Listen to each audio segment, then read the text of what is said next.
rekan, apa kabar? Semoga Anda selalu dalam keadaan baik dan sehat dimanapun Anda berada. Mungkin bagi Anda yang saat ini sedang beraktivitas olahraga, mungkin ya sedang stretching, nggak apa-apa. Kalau olahraga di rumahnya juga nggak apa-apa banget, karena Anda bisa melihat Sapa Indonesia Akhir Pekan bersama kami berdua. Saya Valentina Sitorus. Dan saya Francisco Donasiano. Wah, Valen, hari ini kebetulan bawa kendaraan pribadi nih. Cukup menarik nih, kendaraannya adalah Toyota Kijang Super, Valen. Apakah ini kita akan ngobrol-ngobrol dengan komunitasnya, Valen? Jelas pasti. Ini biasanya adalah teaser atau yang bakal apa ya istilahnya iklan dulu ya. Apa sih yang bakal nanti kita angkat? Dan nanti kita akan ngobrol bareng teman-teman komunitas Toyota Kijang Super Community Indonesia. Tapi spesialnya kali ini kita lagi ada di luar Palmerah. Benar. Gak jauh-jauh dari Jakarta. Ini lokasinya ada di Aloha, Pantai Indah Kapuk 2, Kabupaten Tangerang, Banten. Baik, nah Ini sudah ramai sekali. Mungkin kalau Anda yang lagi pengen sepedaan ataupun juga menikmati hari liburnya, bisa banget mampir ke sini. Nantinya apa kita berdua dan kru Kompas TV ya. benar, ataupun juga mau datang dengan komunitas mobil Kijang Super yang mungkin ada di kawasan Jakarta dan sekitar ataupun juga Tangerang, gak ada salahnya untuk datang ke sini. Nah, kalau Valen ini mobilnya cukup menarik nih, dilihat nih mobilnya keluaran 93-90-an ya kayaknya, Valen ya? Iya benar, karena kalau misalnya dikelompokkan dari pengeluarannya Kijang sendiri yang sebenarnya sudah legend, bahkan udah hampir 45 tahun Sangat di Indonesia. Ini adalah kelompok Kijang Super yang memang produksinya sekitar rentang waktu 86 sampai 97 ya kalau nggak salah ya. 12 umur kita nggak sih, Len? Iya, 95 sih aku baru lahir ya. 94. Tapi memang familiar dengan apa namanya fisiknya dari mobil Kijang ini. Tapi yang jelas tadi kalau misalnya saya ngobrol dengan komunitas yang ada di sini, aku juga baru tahu faktanya loh. Nama Kijang itu berasal dari mana? Bukan nama hewan, bukan apa ya istilahnya, bukan nama hewan yang kita kenal lah antara Kijang gitu kan. Nah tapi ternyata ini merupakan singkatan kerjasama Indonesia dan juga Jepang. Historisnya sangat panjang, tapi kita akan kulik dengan komunitas. Sebenarnya aku ini sih, apa namanya, nostalgia. Karena mobil pertama keluarga juga Kijang Super kebetulan. Iya? Nah, Oke. karena kita mau nostalgia juga, tapi jangan lama-lama dulu deh. Nanti kita akan kulik-kulik lebih jauh lagi tentang Kijang Super ini. Karena banyak macamnya, banyak beragamnya, pintunya ada 3 sampai bahkan 5. Nah, kita akan bahas bersama TKSCI. Nah, iya, yang jelas yang paling penting adalah gimana cara perawatannya. Karena ya bukan hal yang gampang ya untuk merawat mobil-mobil lama. Karena kata mereka, kata teman-teman, ini meskipun lama tapi masih dengan kondisi prima, jadi bisa dikendarai setiap hari. bener, lincah banget, Valen. Pokoknya kalau misalnya Kijang ya. Kijang aslinya. Nah, Oke, sebelum ke sana saudara, kami akan akan memberikan sejumlah informasi untuk Anda, memperbarui informasi untuk Anda seputar peristiwa apa saja yang terjadi di sejumlah titik di Indonesia. Informasi yang pertama ini adalah mengenai tawuran remaja yang terjadi di area Duren Sawit, Jakarta Timur pada dini hari tadi.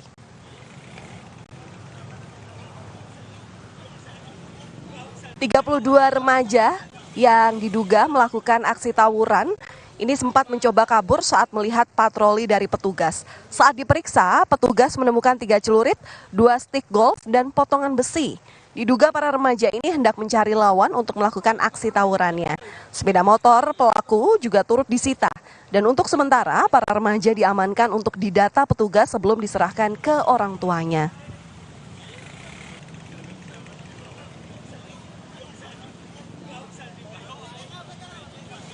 32. Tadi ada barang bukti, ada tajam, ada stick golf, dan perlengkapan tawuran lainnya, Pak. Serta ada motor-motor juga yang tadi digunakan oleh anak-anak ini. Tetapi yang jelas tidak ada barang yang kita ambil secara paksa. Jadi barang-barang yang ada seperti HP mereka kami kumpulkan jadi satu, nanti akan sebelumnya kami serahkan kepada polisi. Setelah ini anak-anak yang tawuran ini akan kita bawa ke Polsek Duren Sawit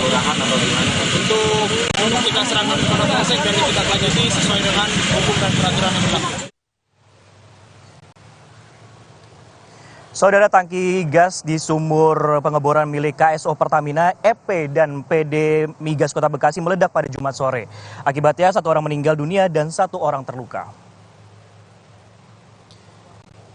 Dari video rekaman milik warga, terlihat kepulan asap usai terjadi ledakan tangki gas yang terjadi di Kecamatan Jatisampurna, Kota Bekasi.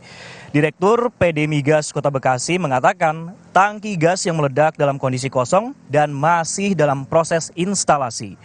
Akibat kejadian ini, saudara, 1 orang meninggal dunia, 1 orang terluka, dan sejumlah rumah warga rusak.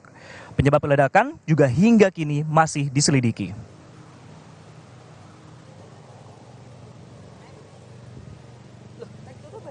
Jadi benar terjadi ledakan. Itu tangki masih baru, jadi baru mau dipasang. Kondisinya belum berisi berarti ya? Belum berisi, Oke. memang masih mau dipasang dan belum pernah diisi, jadi itu masih instalasi. Nah, terkait dengan penyebabnya itu nanti masih investigasi ya. Ada beberapa polisi. Tapi ada berapa orang yang luka-luka, Pak? Satu Yang meninggal? satu. Selain menewaskan 1 orang, ledakan tangki minyak di stasiun pengepul gas lapangan milik Joint Operasional membuat puluhan rumah warga rusak. Kerusakan terlihat dari sejumlah kaca rumah yang pecah dan tembok yang mengalami retak. Menanggapi dampak dari ledakan ini, saudara, warga mendesak agar aktivitas di lokasi stasiun pengumpul gas segera dihentikan. Selain itu, warga juga mendesak dilakukan pembebasan lahan bagi rumah yang bersebelahan persis dengan area sumur.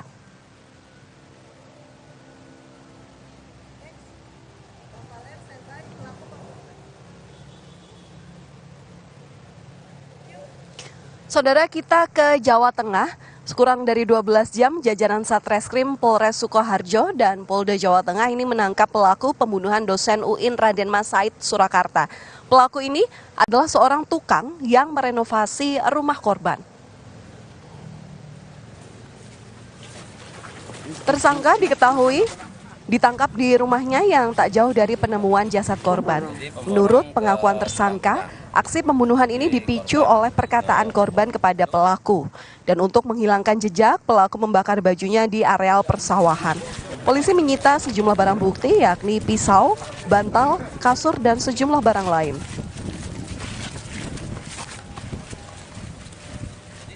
Tidak masuk kamar 122 enggak masuk. Jadi dalam keadaan tidur di ruang tengah dan dihabisinya juga di ruang tengah itu juga. Dan diakhiri dengan ditutup oleh kasur.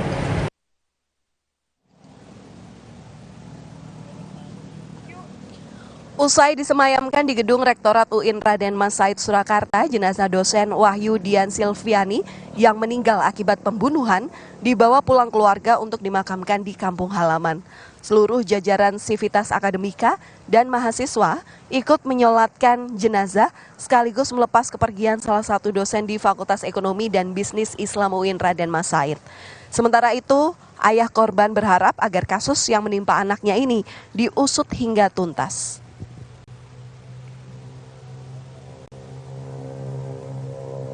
Tapi karena ini adalah masalah kriminalitas, saya mohon kepada Pak Polisi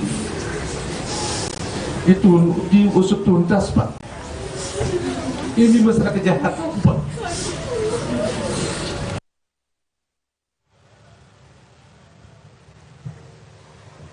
Saudara, tim gabungan TNI Angkatan Laut menggagalkan penyelundupan pakaian bekas di Sebatik Nunukan, Kalimantan Utara yang diindikasi berasal dari Tawau, Malaysia. Tim gabungan terdiri dari tim SFQR, Lanal Nunukan, Satgas Marinil Ambalat BKU Guspurla Kuarmada 2, Satgas Kopaska, dan tim penindakan Bea Cukai Kabupaten Nunukan. Informasi adanya penyelundupan yang berasal dari Mentadak, Malaysia ini ke wilayah Sebatik didapat pada 23 Agustus lalu. Tim gabungan menemukan karung berisi pakaian bekas atau balpres sebanyak 15 bal. Keberhasilan TNI AL dalam menyelamatkan ABK dan menggagalkan penyelundupan pakaian bekas sesuai dengan instruksi Kepala Staf Angkatan Laut Laksamada Muhammad Ali. TNI AL juga mengingatkan dan juga meningkatkan kesiapsiagaan dan merespons cepat terhadap informasi yang diterima.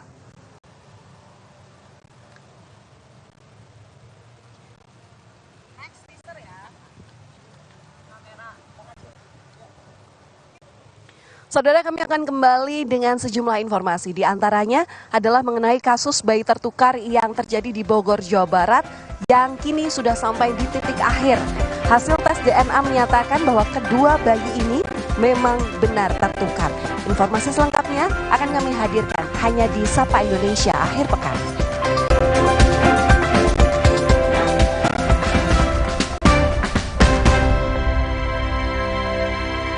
pikir semua air mineral itu sama. Le mineral itu beda. Le mineral memang berbeda. Setiap tetesnya mengandung mineral esensial seimbang yang penting untuk tubuh dan juga membuat rasa airnya lebih segar. Segernya. Le mineral.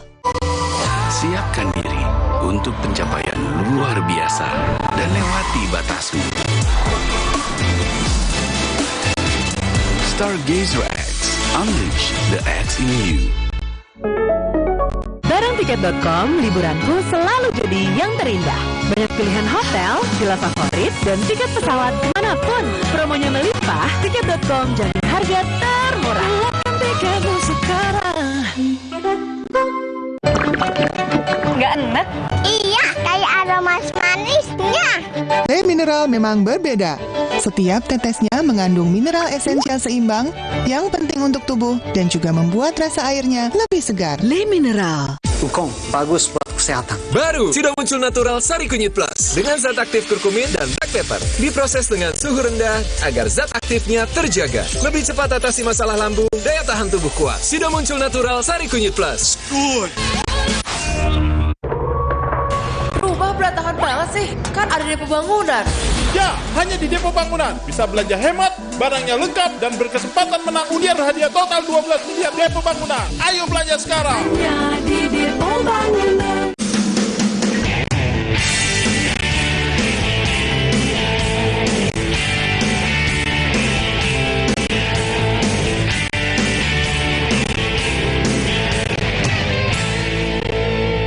Guys, gak semua cappuccino itu sama loh.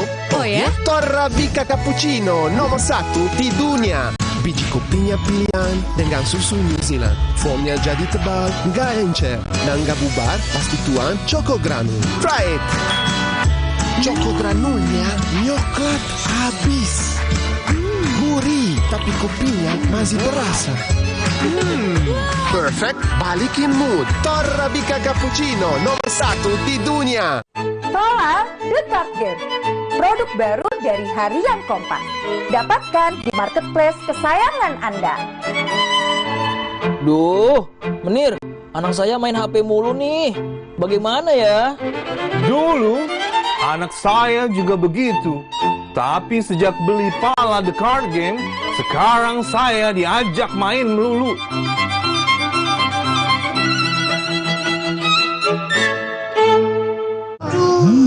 Sakit kepala? Minum Paramex. Gue andalan nih. Paramex cepat kerjanya, gak pakai lama. Cepat redakan sakit kepala, aman sesuai dosis anjuran untuk redakan nyeri. Sakit kepala, Paramex obatnya. Produksi Konimex. Kalau sakit hati, aduh, nyeri otot. Segera minum Paramex nyeri otot. Redakan nyeri otot, sendi, dan pegal linu.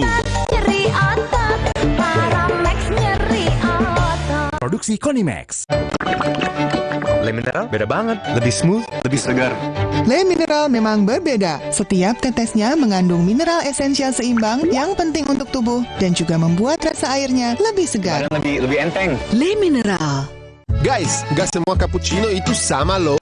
Oh ya? Torabika Cappuccino nomor 1 di dunia. Biji kopinya pilihan dengan susu New Zealand. Foamnya jadi tebal, gak encer, dan gak bubar, pasti tuan Choco Granul. Try it! Choco Granulnya nyoklat habis. Gurih, tapi kopinya masih berasa. Perfect, balikin mood. Torabika Cappuccino nomor 1 di dunia. Akan terasa gigi ngilu kalau minum dingin. Itu semua karena memang dia memiliki kondisi gigi sensitif. Ada kemungkinan kondisi ini akan semakin memburuk. Saya merekomendasikan Sensodyne memberikan perlindungan hingga 24 jam. Ini sangat bagus.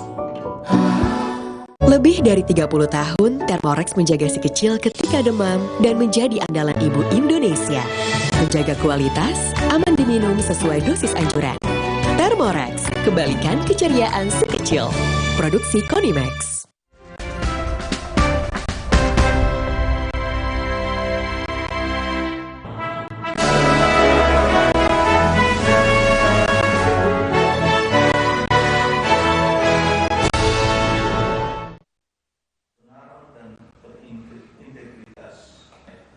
Sebanyak 152 peserta mengikuti seleksi calon hakim ad hoc tipikor tahap 20 di Gedung Pusdiklat Mahkamah Agung, Kecamatan Megabendung, Kabupaten Bogor, Jawa Barat. Pada seleksi tahap akhir ini, peserta yang lolos seleksi bersama dengan hakim karir mengikuti diklat sertifikasi hakim ad hoc tipikor. Bagi Mahkamah Agung untuk menjadi hakim tindak pidana korupsi harus menempuh pendidikan sertifikasi yang berlangsung selama 2 minggu meliputi bedah kasus. Seleksi yang dilakukan 2 kali dalam 1 tahun tidak berdasarkan kuota, melainkan atas dasar kualitas untuk mencari yang terbaik sebagai hakim ad hoc tipikor. Ditentukan oleh panitia berapapun yang lulus kita terima, jadi tidak ada targetnya ya, untuk meningkatkan ya, kualitas dari hakim ad hoc tipikor. Selain dari seleksi, nanti juga akan dididik atau dilaksanakan pelatihan sertifikasi selama 2 minggu ya, kira-kira di awal bulan September yang akan datang. Karena bagi Mahkamah Agung untuk menjadi hakim korupsi itu harus menempuh pendidikan sertifikasi yang kira-kira 2 minggu dengan kekhususan adalah ada bedah kasus. Jadi ini kita tunggu setelah proses seleksi ini selesai, ada yang diterima, kita padukan dengan hakim karir untuk mengikuti diklat sertifikasi. Gitu. Kedepannya hakim karir dan hakim ad hoc tipikor diharapkan bisa menegakkan hukum dan keadilan dengan baik. Niko Zulfikar, Kompas TV, Bogor, Jawa Barat.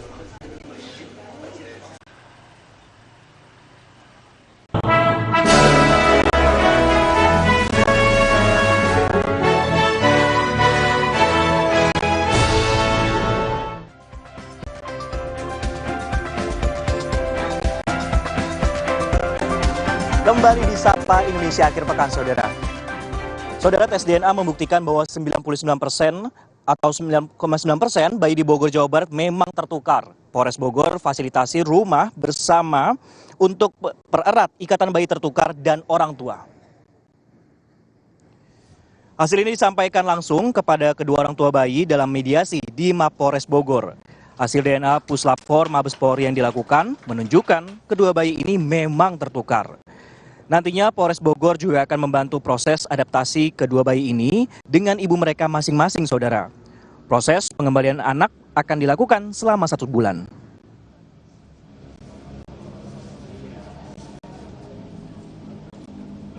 Tadi kami telah melakukan mediasi dan telah terjadi kesepakatan berdasarkan hasil dari Laboratorium Forensik Puslap 4 Bareskrim Mabes Polri, yang dimana ditemukan memang fix 99,99%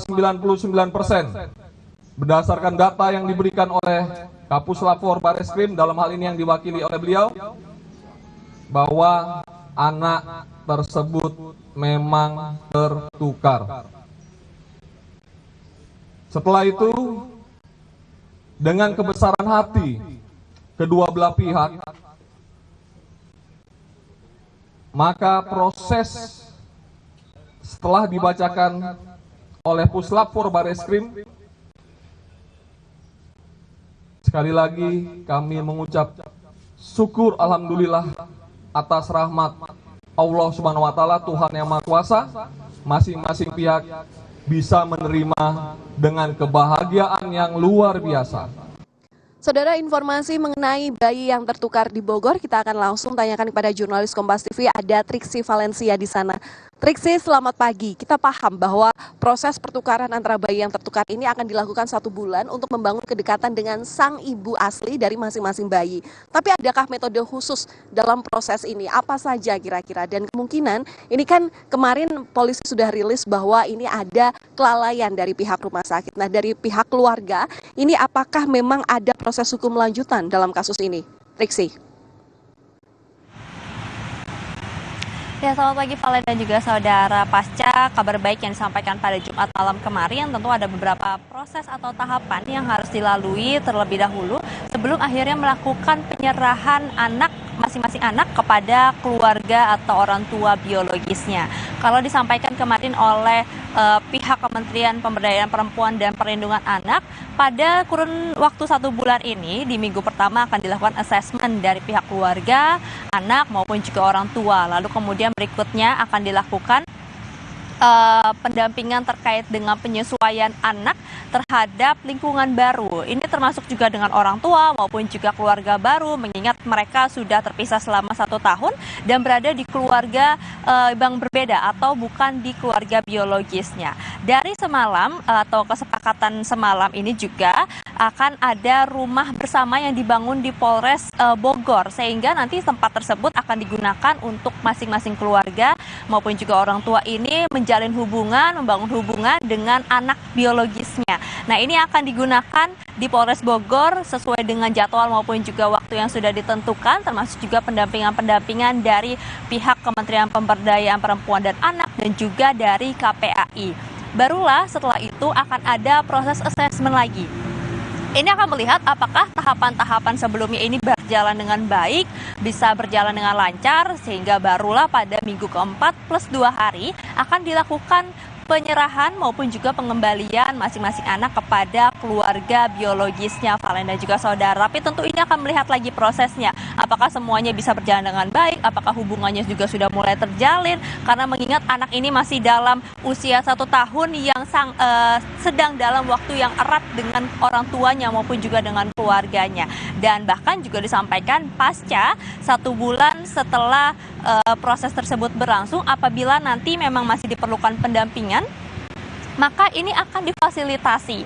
Dari KPAI sendiri juga menyampaikan bahwa nanti akan ada memfasilitasi terkait dengan psikologis baik terhadap anak maupun juga terhadap orang tua. Yang jelas tujuannya adalah untuk memastikan bahwa semuanya bisa berjalan dengan lancar, pengembalian terhadap ataupun juga penyesuaian terhadap keluarga biologisnya ini juga bisa berjalan dengan baik, dan memastikan bagaimana hak-hak dari anak ini bisa terpenuhi untuk bisa terus bertumbuh dan juga berkembang dalam suasana maupun juga situasi yang baik, yakni di orang tua biologisnya. Nah, ini yang menjadi fokus ataupun juga proses penting yang saat ini akan dilakukan, Valen dan juga saudara. Tapi yang juga berjalan beriringan di satu sisi adalah bagaimana proses pemeriksaan maupun juga pendalaman terhadap pihak rumah sakit. Kalau sebelumnya dari laporan yang sudah masuk dari keluarga Ibu Siti ini juga membuat Polres Bogor melakukan pemeriksaan, mendalami keterangan dari beberapa pihak di Rumah Sakit Sentosa Bogor. Setidaknya ada 7 orang atau 7 saksi yang sudah diminta keterangan, yakni dari bidan maupun juga perawat yang pada saat itu memang berinteraksi langsung atau memberikan pelayanan pada saat proses persalinan. Tentu ini mendalami terkait dengan bagaimana insiden tersebut bisa terjadi, apa yang menjadi penyebabnya, lalu kemudian apakah memang dilihat ada unsur-unsur kelalaian, termasuk juga apakah ada unsur pidana.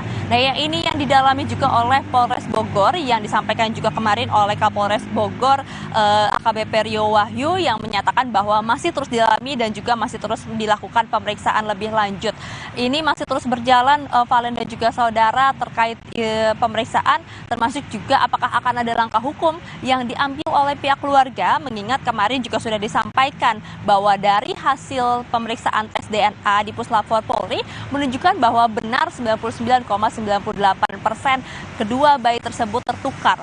Nah, ini berarti dilihat ada kemungkinan kelalaian maupun juga unsur pidana yang disampaikan kemarin oleh pengacara dari Ibu Siti, yakni Rusdi Ridho, yang menyatakan bahwa melihat ada unsur pidana. Sementara kalau dari pengacara Ibu D mengatakan, Binsar Aritonang ini mengatakan bahwa adanya kerugian yang ditimbulkan oleh pihak rumah sakit kepada pihak keluarga. Jadi keduanya ini akan melakukan langkah hukum, mengambil langkah hukum untuk membuat laporan kepada pihak Rumah Sakit Sentosa Bogor di Polres Bogor ini sendiri, Valen dan juga saudara. Jadi itu 2 proses yang berlangsung dan kita akan menyaksikan bagaimana keduanya berjalan secara bersamaan.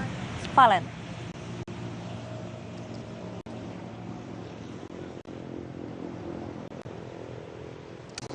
Baik, melaporkan langsung dari Polres Bogor, Jawa Barat. Terima kasih, Triksi Valencia.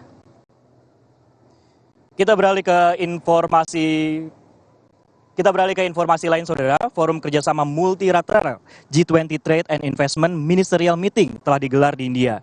Pada forum tersebut, pemerintah, dalam hal ini Kementerian Perdagangan, berharap capaian dalam G20 dapat memperkuat kerjasama mengatasi tantangan global.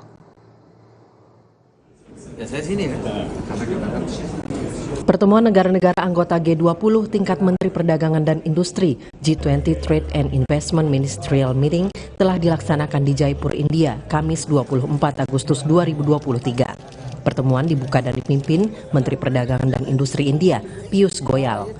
Hadir pula Menteri-Menteri Perdagangan dan Investasi dari negara-negara anggota, negara undangan G20, serta perwakilan dari organisasi internasional.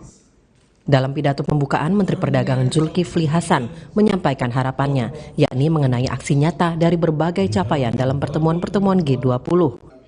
Tak hanya itu, Zulkifli juga menyebut semua negara anggota G20 harus mampu mengatasi hambatan perdagangan, baik terkait isu politik, lingkungan, maupun teknis.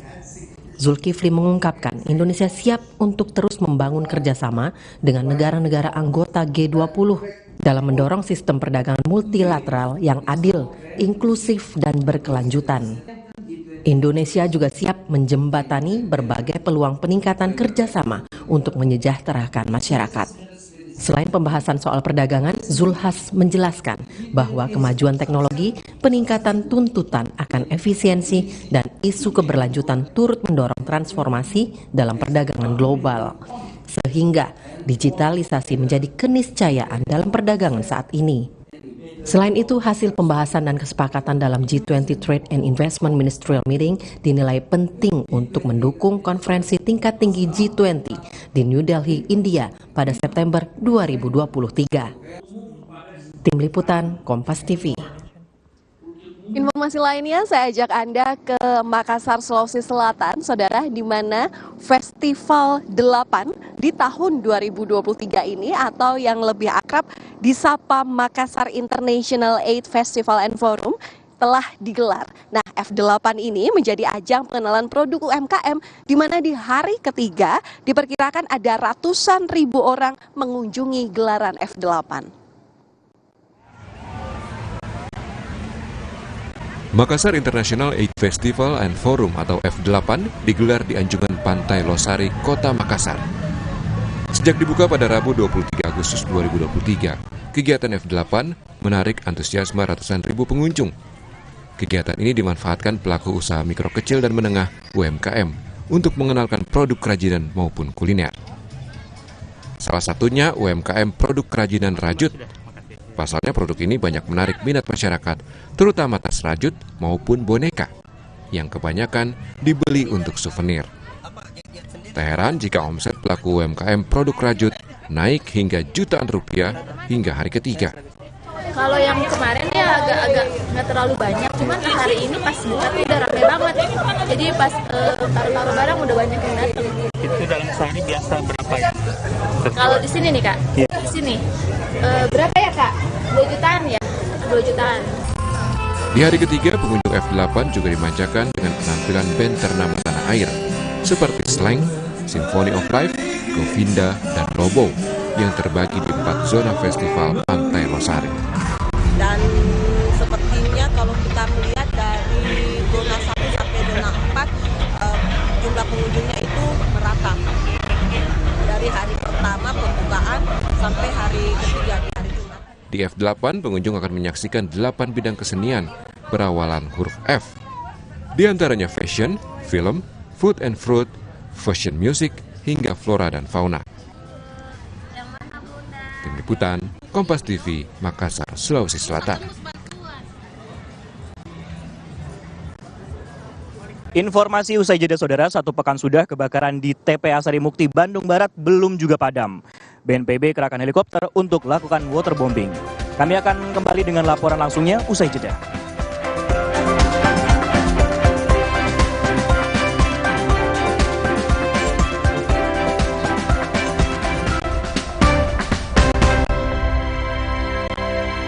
Pikir semua air mineral itu sama. Air mineral itu beda. Le Mineral memang berbeda. Setiap tetesnya mengandung mineral esensial seimbang yang penting untuk tubuh dan juga membuat rasa airnya lebih segar. Segernya Le Mineral. Akan terasa gigi ngilu kalau minum dingin. Itu semua karena memang dia memiliki kondisi gigi sensitif. Ada kemungkinan kondisi ini akan semakin memburuk. Saya merekomendasikan Sensodyne memberikan perlindungan hingga 24 jam. Ini sangat bagus.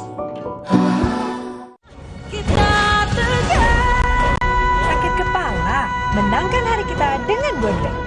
5 oke-nya Bodrek, cepat redakan sakit kepala, dapat diminum sebelum makan tanpa ngantuk. Bodrek, ahlinya redakan sakit kepala di Indonesia. Nggak enak? Iya, kayak aroma manisnya. Le Mineral memang berbeda. Setiap tetesnya mengandung mineral esensial seimbang yang penting untuk tubuh dan juga membuat rasa airnya lebih segar. Le Mineral. Wukong, bagus buat kesehatan. Baru, sudah muncul Natural Sari Kunyit Plus dengan zat aktif kurkumin dan black pepper. Diproses dengan suhu rendah agar zat aktifnya terjaga. Lebih cepat atasi masalah lambung, daya tahan tubuh kuat. Sudah muncul Natural Sari Kunyit Plus. Don't you wish your phone was fun like this? Don't you wish your phone could fit in here? Don't you? Samsung Galaxy Z Fold 5 and Z Flip 5. Get it now! Le Mineral beda banget, lebih smooth, lebih segar. Le Mineral memang berbeda. Setiap tetesnya mengandung mineral esensial seimbang yang penting untuk tubuh dan juga membuat rasa airnya lebih segar. Lebih enteng. Le Mineral. Lebih dari 30 tahun, Thermorex menjaga si kecil ketika demam dan menjadi andalan ibu Indonesia. Menjaga kualitas, aman diminum sesuai dosis anjuran. Thermorex, kembalikan keceriaan si kecil. Produksi Konimax. Kenali lebih dekat Komando Operasi Udara Nasional TNI AU. Ikuti obrolan seru seputar kekuatan udara Indonesia bersama Panglima Koops Udara Nasional Marskal Madya TNI Tony Harjono dan Komandan Skadron Udara 31 Letkol Penerbang Anjo Mani. Meriah dengan penampilan Eri Suzan dan Swabuana Paksa Orkestra Semarak Satria. Sabtu 26 Agustus pukul 8 malam di Kompas TV. Dipersembahkan oleh Aku pikir semua air mineral itu sama. Le Mineral itu beda. Le Mineral memang berbeda. Setiap tetesnya mengandung mineral esensial seimbang yang penting untuk tubuh dan juga membuat rasa airnya lebih segar. Segernya Le Mineral. Pesta Rakyat Simpedes 2023 hadir di Kota Pandaan. Makin seru bareng Brimo. Meriah dengan berbagai diskon produk UMKM, kuliner, edukasi seputar bisnis dan digital, aktivitas seni dan budaya, penampilan Via Valen, Isan Skuter, dan berbagai hiburan lainnya. Download Brimo dan buka tabungan BRI Simpedes sekarang juga. Pesta Rakyat Simpedes 2023, pede raih peluang. BKN tidak hanya melestarikan kebudayaan, tapi juga pengembangan kebudayaan. Bahkan kadang-kadang kalau TikTok ini kan algoritmanya luar biasa ya. TikTok kenapa menarik bagi netizen setiap lebih besar? Hadiah yang ditawarkan di festival ketiga ini semakin besar. Kita akan submit misalnya ke festival. Tapi setiap daerah mitosnya beda-beda. Ngopi, Ngobrol Pinta, Sabtu 26 Agustus pukul 9 malam Kompas TV. Dipersembahkan oleh Dia cerita ke saya, kenapa setiap minum dingin, saya merasa ngilu. Itu semua karena memang dia memiliki kondisi gigi sensitif. Ada kemungkinan kondisi ini akan semakin memburuk. Saya merekomendasikan Sensodyne teruji secara klinis untuk menenangkan gigi yang sedang ngilu dan memberikan perlindungan hingga 24 jam. Sehingga kamu tidak perlu ragu lagi untuk mengonsumsi makanan dan minuman yang kamu suka. Ini sangat bagus. Alah, lapar sih. Aha, Roma Makis Abon aja. Ekstra abon, ekstra abon, ekstra energi. Roma Makis, banyak rasa, siap asik lagi. Sekarang isi 3 lebih banyak.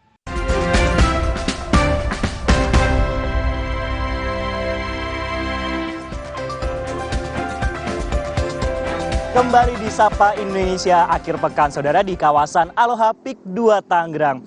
Dan di informasi di segmen ini ada Badan Nasional Penanggulangan Bencana BNPB menerjunkan 1 unit helikopter waterbombing untuk menangani kebakaran di tempat pembuangan akhir TPA Sari Bukti, Bandung Barat, Jawa Barat.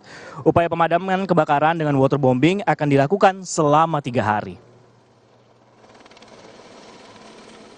Dalam satu kali angkut, helikopter membawa 4.000 liter air yang kemudian dijatuhkan di area lokasi kebakaran di TPA Sarimukti, Bandung Barat. Kemarin, helikopter beroperasi selama 2,5 jam dengan total air yang diturunkan sekitar 200.000 liter. BNPB menargetkan 3 hari operasi heli waterbombing untuk memadamkan api. Untuk hari ini dan besok, waterbombing akan dilakukan dengan durasi antara 7 hingga 10 jam.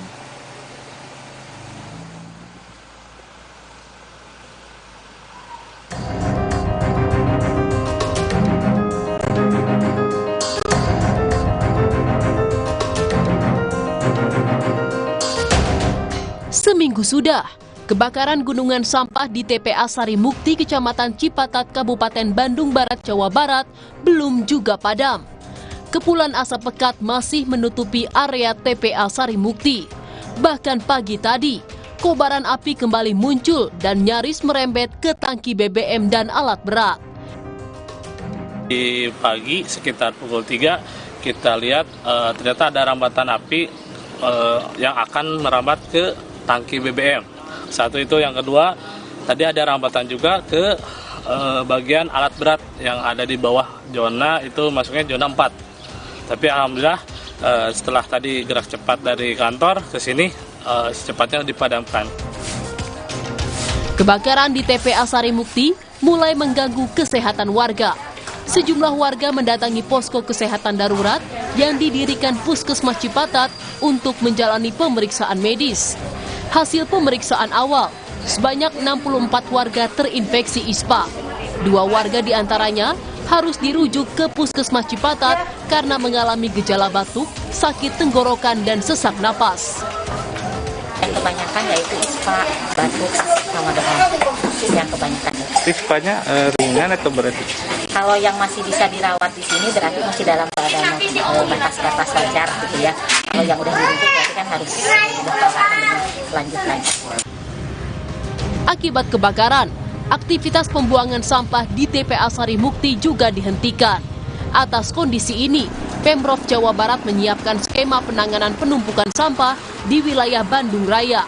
Pihaknya membuka zona darurat pembuangan sampah di TPA Sarimukti di area seluas 2 hektar. Hingga kini, upaya pemadaman kebakaran di TPA Sarimukti terus dilakukan. Tak hanya di darat, pemadaman api turut dilakukan dari udara dengan mengerahkan helikopter waterbombing milik BNPB. Tim Liputan Kompas TV.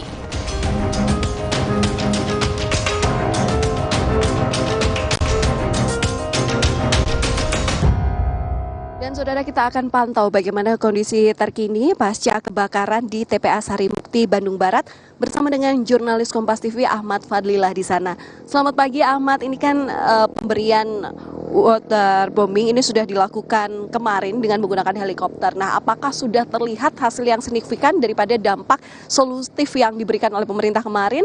Kemudian apabila nanti akan dilakukan waterbombing kembali, area mana yang jadi target pemadaman yang utama?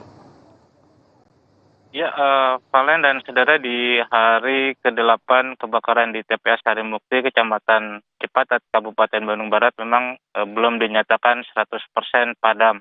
Tetapi secara visual atau pandangan mata saya di lokasi ini pun sudah tidak ada titik api yang membakar di TPA Sarimukti. Namun kepulan asap itu masih terjadi hingga pagi ini. Valen, berbagai upaya dilakukan untuk penanganan kebakaran di TPA Sarimukti ini selain penanganan atau pemadaman lewat jalur darat dengan mengerahkan petugas dinas pemadam kebakaran dari berbagai wilayah kota di Jawa Barat. Pemadamannya juga dilakukan dengan mengerahkan 1 helikopter water bombing dari milik BNPB. Penggunaan atau dikerahkan helikopter bombing ini untuk menuju atau menjangkau titik-titik api yang sulit dijangkau oleh petugas lain. Dari kemarin memang Valen, helikopter ini sudah beroperasi. Kalau kemarin itu hanya durasinya 2,5 jam, di hari ini pun durasi itu beroperasinya ditambah menjadi 7 jam, artinya sekitar 140 kali helikopter bermanuver di atas TPS Harimukti untuk melakukan pemadaman. Dan di pagi ini pun tadi sudah beberapa kali helikopter bombing milik BNPB ini sudah mulai memadamkan api dengan mengisi air di Waduk Cirata. Dengan kondisi ini agar pemadaman di TPS Harimukti lebih cepat. Dan jangkauan untuk helikopter bombing ini untuk menjangkau area yang masih mengeluarkan asap kepul hitam. Valen.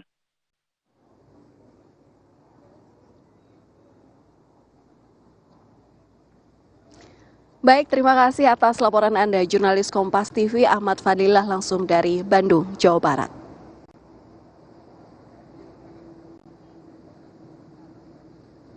Kita beralih ke informasi lain, Saudara. Polda Metro Jaya mengimbau masyarakat untuk segera melakukan uji emisi kendaraan untuk menekan polusi udara. Hal ini lantaran penerapan sanksi tilang kendaraan yang tak lolos uji emisi akan diberlakukan pada Sabtu September mendatang.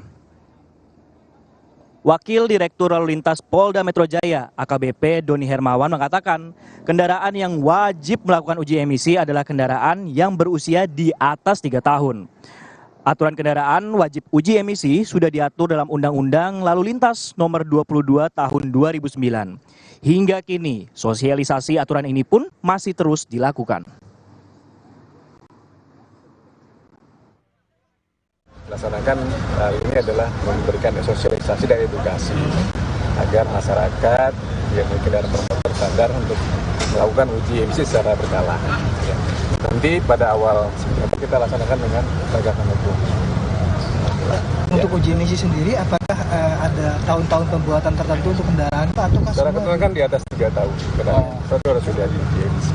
Ya, jadi nanti ada ruang bahu jalan yang cukup, atau ada ruang yang untuk bisa kendaraan berhenti, untuk bisa diuji. Karena memang dari Dinas Lingkungan Hidup kurang lebih ada 1-3 menit untuk pengetesan. Nah, Saudara, Suku Dinas Lingkungan Hidup Jakarta Pusat bersama dengan pihak kepolisian ini sudah melakukan uji coba tilang, uji emisi bagi sejumlah pengendara roda 2 dan juga roda 4, tepatnya di Jalan Asia Afrika atau di depan pintu masuk GBK, sebagai maksud kami upaya untuk mengurangi tingkat polusi di udara. Nah, kemudian bagaimana sistem uji coba tilang uji emisi ini, dan kemudian apa yang jadi sanksi bagi para pengendara yang memiliki kendaraan yang tidak lolos uji emisi. Dan berikut laporan selengkapnya dari jurnalis Kompas TV Karima Anissa dan juru kamera Bodia Vimala. Bagi pengendara motor dan pengendara mobil harus dicek secara berkala nih mesinnya untuk mengetahui seberapa besar buangan gas atau emisinya. Seperti yang diketahui bahwa pada hari ini tepatnya tanggal 25 Agustus, pihak kepolisian bersama Dinas Suku Lingkungan Hidup Jakarta Pusat sudah menerapkan uji coba tilang uji tes emisi seperti yang ada di belakang saya.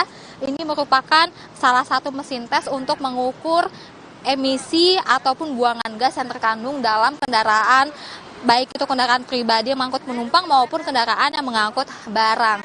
Nah, untuk saat ini uji coba ini akan berlaku pada mulai 25 Agustus 2023, lalu dilanjut untuk sistem penilangannya pada tanggal 1 September 2023. Nah, nantinya sebelum dilakukan uji tes menggunakan mesin, sebelumnya plat nomor yang bersangkutan akan dilakukan dulu datanya melalui aplikasi uji emisi yang ada di ponsel masing-masing. Lalu dilanjutkan untuk melakukan pengecekan melalui mesin. Nah, saat ini saya sudah bersama salah satu pengendara mobil yang sedang melakukan tes emisi di depan pintu 1 Stadion GBK. Pak Saifullah, apakah ini uji tes emisi pertama atau gimana Pak yang telah Bapak lakukan?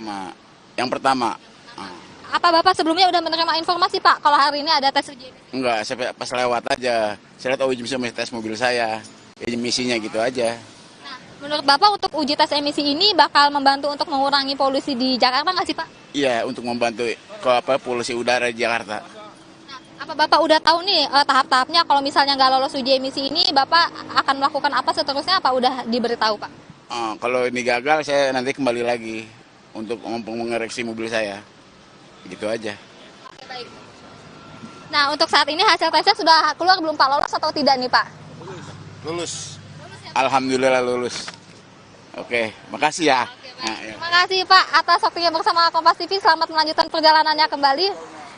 Iya, nah seperti itulah saudara salah satu proses dari untuk uji tes emisi yang ada di studio, yang ada di pintu 1 Gelora Bung Karno. Seperti yang diketahui sudah disebutkan sebelumnya bahwa untuk saat ini jika tidak lolos tes hanya akan diberikan teguran. Lalu untuk tanggal 1 September nanti baru sistem penilangan uji tes emisi akan diberlakukan. Untuk kendaraan roda 2 terdapat penilangan sebesar 250.000 dan untuk kendaraan roda 4 500.000. Karima Anissa, Bode Vimala, Kompas TV, Jakarta. Nah, usai jeda Valen dan juga saudara di Sapa Indonesia Akhir Pekan, kita akan bahas soal mobil Kijang tentunya. Iya, yang tadi sempat kita naiki pertama, karena kami juga akan memperkenalkan Anda dengan komunitas TKSCI Indonesia. Kenapa sih mereka masih gemar untuk menggunakan mobil Kijang yang bisa dibilang udah lawas gitu ya? Katanya jadul, tapi kebanggaan sejuta umat nih Valen.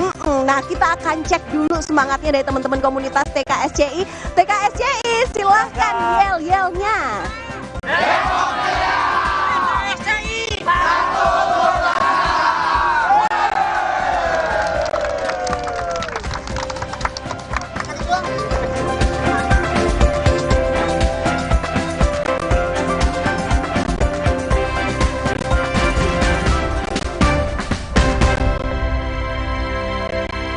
Pikir semua air mineral itu sama.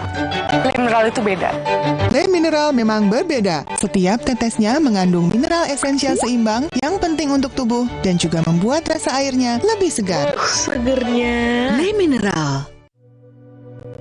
Dia cerita ke saya, kenapa setiap minum dingin, saya merasa ngilu. Itu semua karena memang dia memiliki kondisi gigi sensitif. Ada kemungkinan kondisi ini akan semakin memburuk. Saya merekomendasikan Sensodyne teruji secara klinis untuk menenangkan gigi yang sedang ngilu dan memberikan perlindungan hingga 24 jam. Sehingga kamu tidak perlu ragu lagi untuk mengonsumsi makanan dan minuman yang kamu suka. Ini sangat bagus. Sido muncul berpengalaman 70 tahun mengolah herbal dengan varian produk yang paling lengkap. Inovasi terbaru, tolak angin soft kapsul. Kami percaya Sido muncul. Kalau masuk angin, orang pintar minum tolak. Expose. Le mineral beda banget, lebih smooth, lebih segar. Le mineral memang berbeda. Setiap tetesnya mengandung mineral esensial seimbang yang penting untuk tubuh dan juga membuat rasa airnya lebih segar. Dan lebih enteng. Le mineral.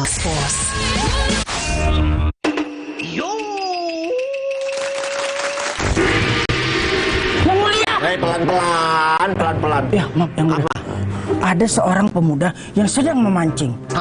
Ini aku rencana nih, mau mancing pemuda itu. Kita kirim SMS iming-iming hadiah, biar nanti dia ngirim kode OTP ke kita.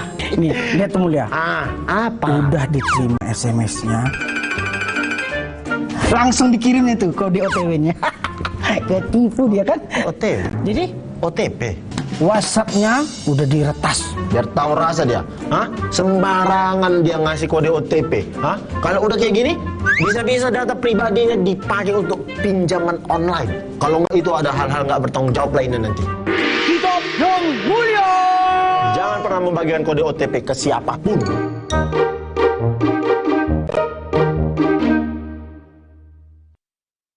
Aku pikir semua air mineral itu sama. Le mineral itu beda.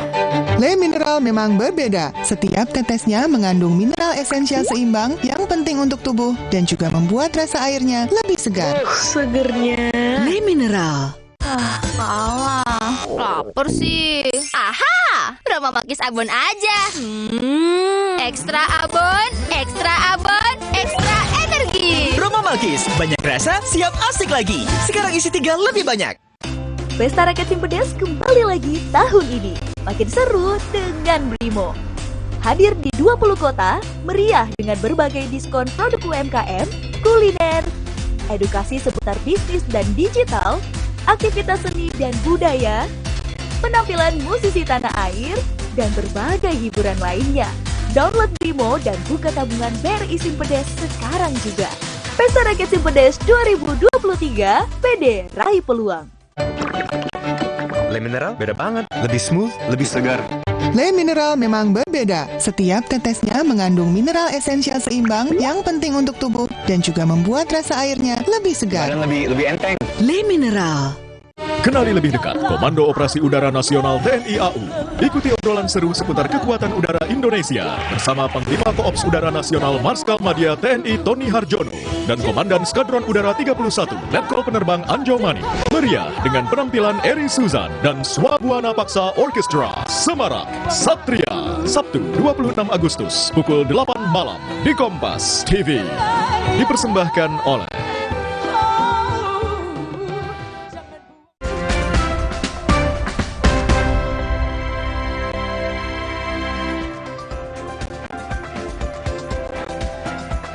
Terima kasih Anda masih setia bersama kami di Sapa Indonesia Akhir Pekan. Dan kali ini bukan cuma kami berdua dan bukan cuma dengan 2 mobil yang tadi ada di belakang kami, tapi ramean dengan PKSI. dengan komunitas yang tadi sudah menyapa Anda lewat yel-yelnya. Nah, kali ini saya akan ngobrol dengan Mas Eri ya.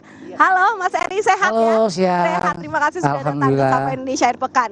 Mas, ini kan Kijang Super. Iya. Setauku ini umurnya nggak beda jauh sama tahun kelahiranku. Iya, benar Mbak. Jadi ini kalau Kijang Super ini generasi tahun berapa? Kalau ini masuknya dia generasi terakhirnya buat Kijang Super tahun 96. 96. Iya, kalau anak-anak teman-teman bilang ini bungsunya. Generasi terakhirnya. Dan sekarang udah diproduksi lagi ya? Udah enggak Mbak, udah enggak. Kalau untuk mesin dia 18. 18 itu gimana? cc. Oke. Dengan tipe 7K. Oke. Di barengan dia kan ada tipe 5K dan 7K. Dan ini 7K-nya. Kalau yang 5K itu 1500 cc. Nah, gitu. kalau untuk perawatan mesinnya sendiri Mas Eri, ini seperti apa sih biasanya? Sebenarnya kalau Kijang simple Mas. Oke. Tapi sorry, ini masih ori semua? Iya, cuman kita penyesuaian karena BBM kan, karena dia ini kompresi rendah dulu kan. Kita BBM oktan tinggi, jadi ada penyesuaian kayak kita papraset biar kompresinya naik, biar bisa ngimbangin BBM yang sekarang gitu. Kayak pengapian kita udah rubah buat kelistrikan segala gitu. Oke, berarti kalau dari mesin memang udah ada yang diubah sesuai dengan kebijakan sekarang. Ya, dalam upaya mesin bahan bakarnya itu ya, sendiri. Gitu. Biar bisa lulus uji emisi gitu. Oke, yang sekarang ini lagi dilakukan sama pemerintah ya. Udah coba ini uji emisi juga kemarin Bang Eri? Belum.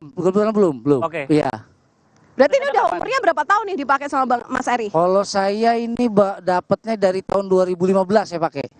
2015 ya, padahal produksi 96. Iya, dan untuk body dari pertama dapat saya belum apa-apain ini. Coba kita lihat. Kita cat apa gitu ya. Kita lihat ya, kalau misalnya belum dicat kita lihat selain bodinya, terus juga dari interiornya. Boleh tutup ya, ditutup dulu. Boleh. Agak berat juga nih. Mesin belum sih Mas Eri? Ini kebetulan udah turun mesin ya, karena tadi kita ngejar kompresi tadi. Oke. Ya, coba deh kita masuk. Kita mau ajak nih ngelihat interiornya seperti apa nih udah diubah.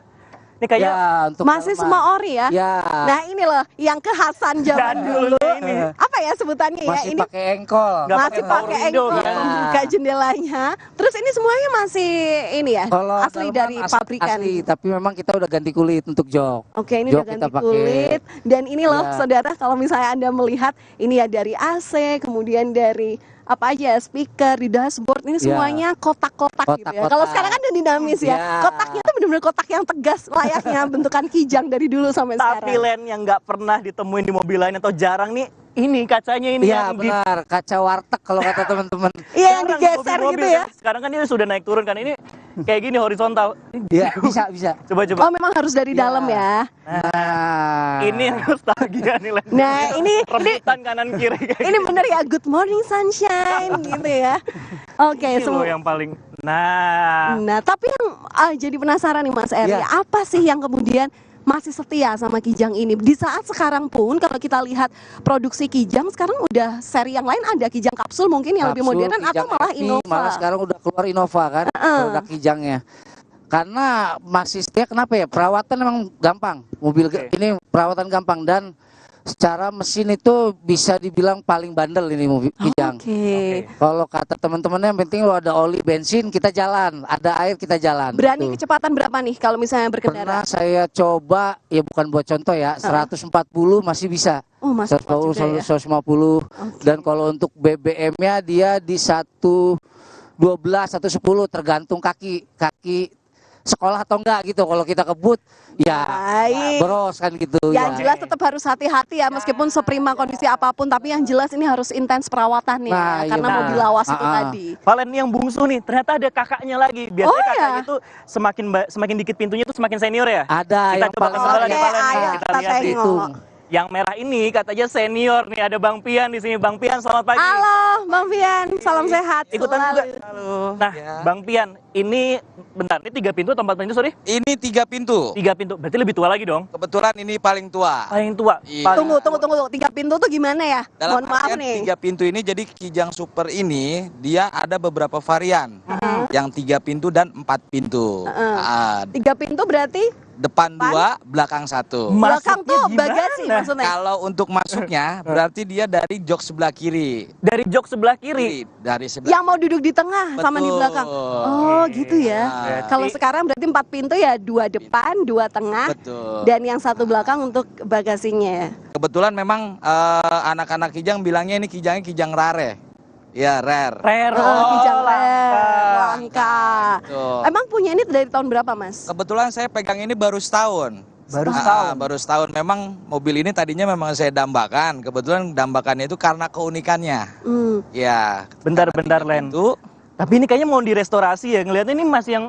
Ini keluaran dulu ya kan? pertamanya. Bener. Iya. Persis mobil aku dulu nostalgia ini kayak gini, Len. Iya. Oh iya ya, bukannya kalau keluar pertama modelnya yang Kijang ini kan Kijang buaya. Buaya. Itu kan bulat ya kampunya ya. Jadi dia generasi ketiganya. Oh, oke. Ada Kijang buaya, habis itu Kijang doyok Kijang doyok.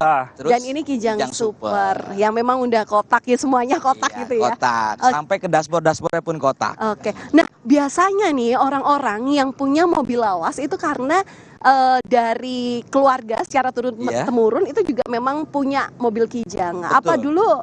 Jadi dari keluarga saya memang kebetulan saya sendiri sudah 4 kali ganti, itu nggak bisa berpaling ke yang lain. Tetap hati saya ada di Kijang. Kenapa nggak bisa berpaling? Karena Nggak bisa move on? Satu, spare part-nya mudah. Oke. Kedua, perawatannya nggak sulit. Tapi Bang Pian, dari yang ini sampai yang ini mestinya spare part-nya nggak jauh beda dong? Hampir sama, cuman beda tipikal cc mesinnya aja. Oke, nggak jauh beda. Ini kita udah ke yang 5 nih. Kita ketiga, kayaknya sebelah tuh 4 deh, Len. Kita ke sana coba yuk. Coba yang ya. lebih muda lagi. Yang lebih muda lagi. Permisi Bang Pian. Oke, siap. Thank you Bang. Kita lihat ini jadi dari 2 mobil yang tadi, apa yang paling bisa membedakan ini mobilnya, Mas? Jadi mobil ini adalah varian Kijang Super tipe tertinggi. Tipe tertinggi itu gimana maksudnya? Itu tahun muda, sudah power steering, power window, AC, double blower. Nah gitu. Dan juga bagian grill depannya itu memang asli, dia lampunya agak lebih besar. Kalau yang Kijang Super masih kecil lampunya. Gitu. Nah, 96 kan ya berarti? Tahun 96. Ya. Tahun 96. Nah, ini tuh yang paling aku tahu dari Kijang Super ini adalah pertama kali Toyota udah ngeluarin si simbolnya ini, logonya ini. Kalau dulu kan tulisan TOYOTA ya, yang gede itu, sekarang udah kecil ini. Dan lebih bener simple. Ya? Lebih simple dan memang bentuknya simbol. Kalau dulu ini dimiliki di tahun berapa, Mas? Saya belum lama pegang ini, baru 1 tahun sih. Baru 1 tahun. Dan apa yang feel ya ketika Feelnya dari kendaraan ini? Ini mobil yang 5 kali saya ganti, yang kelima ini. Dari yang pertama dulu saya megang pick up, rover, super, jantan. Nah, yang Grand Extra 5K dan ini yang Grand Extra yang 7K. Gitu. Yang 7K itu berarti cc-nya 1800. Gitu. Sering mogok nggak sih kalau mobil lama tuh kan identiknya itu ya? Tergantung perawatan. Gitu. Apa trik perawatan khususnya? yang harus dikeluarkan atau trik khususnya apa? Berapa sih, Mas? Perawatan ya besar juga, paling 300-400 ribu. Itu tuh ganti apa yang paling utama? Ganti oli, terus cek karburator. Udah itu aja sih, simple. Dia mah paling Kijang sama radiator, udah paling radiator juga. Gitu. Paling yang paling penting sebenarnya power steeringnya sih. Power steering. Karena yang punya aku dulu itu nggak ada power steering Kijang jantan kan. Ini lebih enak sih bawanya. Power steering, power window, AC double blower. Nah, udah ini kelihatannya Sisko karena dulu dia itu juga sempat punya ya, keluarga sempat punya Kijang. Kelihatannya pertanyaannya bakal disambung di segmen selanjutnya ya. Jadi kalau Anda yang mungkin juga punya mobil Kijang, tapi pengen nostalgia, kemudian juga pengen tukar pikiran dengan teman-teman yang ada di sini dengan obrolan kita pagi hari ini. Jadi jangan kemana-mana, tetap di sini aja. Di mana Sisko? Di kawasan Aloha Peak 2 Tangerang, hanya di Sapa Indonesia Pagi. Oke, akhir pekan.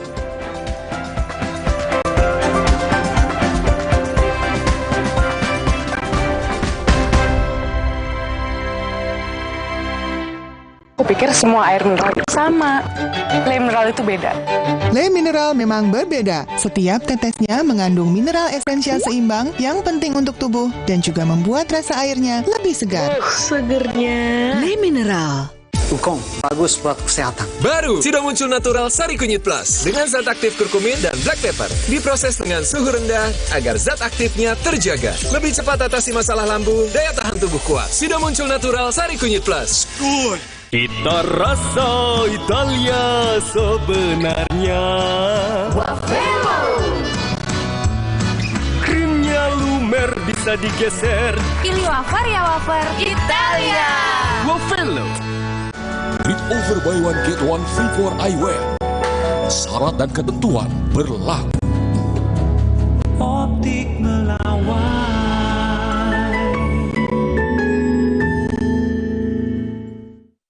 Baru isi perut udah kosong lagi. Dikit-dikit lapar.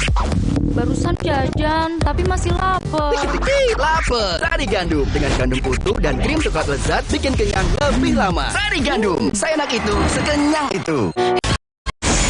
X-Force. Drive your ambition. Mitsubishi Motors. Iya, kayak ada manis-manisnya. Le mineral memang berbeda. Setiap tetesnya mengandung mineral esensial seimbang yang penting untuk tubuh dan juga membuat rasa airnya lebih segar. Le mineral. Bersama Universitas Gunadarma dengan berbagai program studi yang terakreditasi BAN PT peringkat A. Siap menginspirasi. Halo masa depan, kami siap. Let's join us!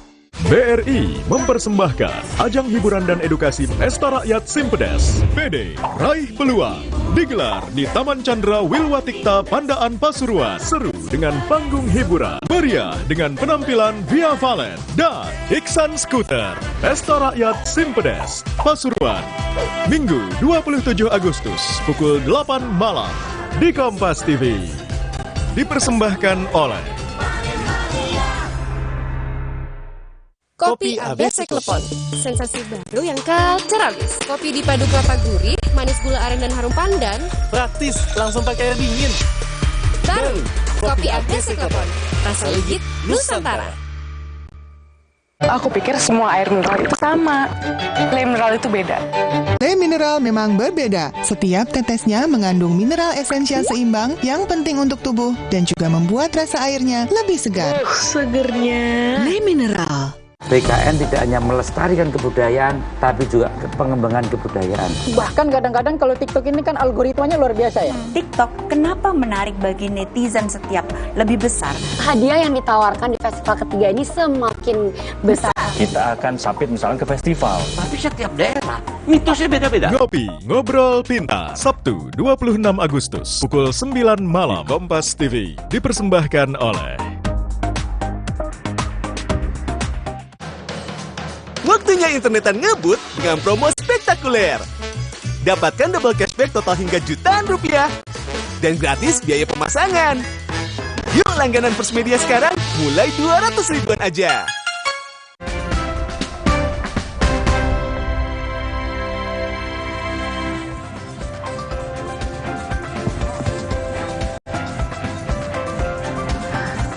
Terima kasih masih bersama kami di Sapa Indonesia Akhir Pekan. Ini kita bukan habis belanja karena di kawasan. Aku ngeliat kamu belanja loh. Enggak dong, ini adalah hadiah dari Kompas TV untuk teman-teman dari TKSCI yang mana sekarang ini kita akan uji kekompakan mereka sebagai anggota komunitas. Tapi sebelumnya coba ini tadi namanya grupnya ada Grand sama Super, yang mana yang Grand?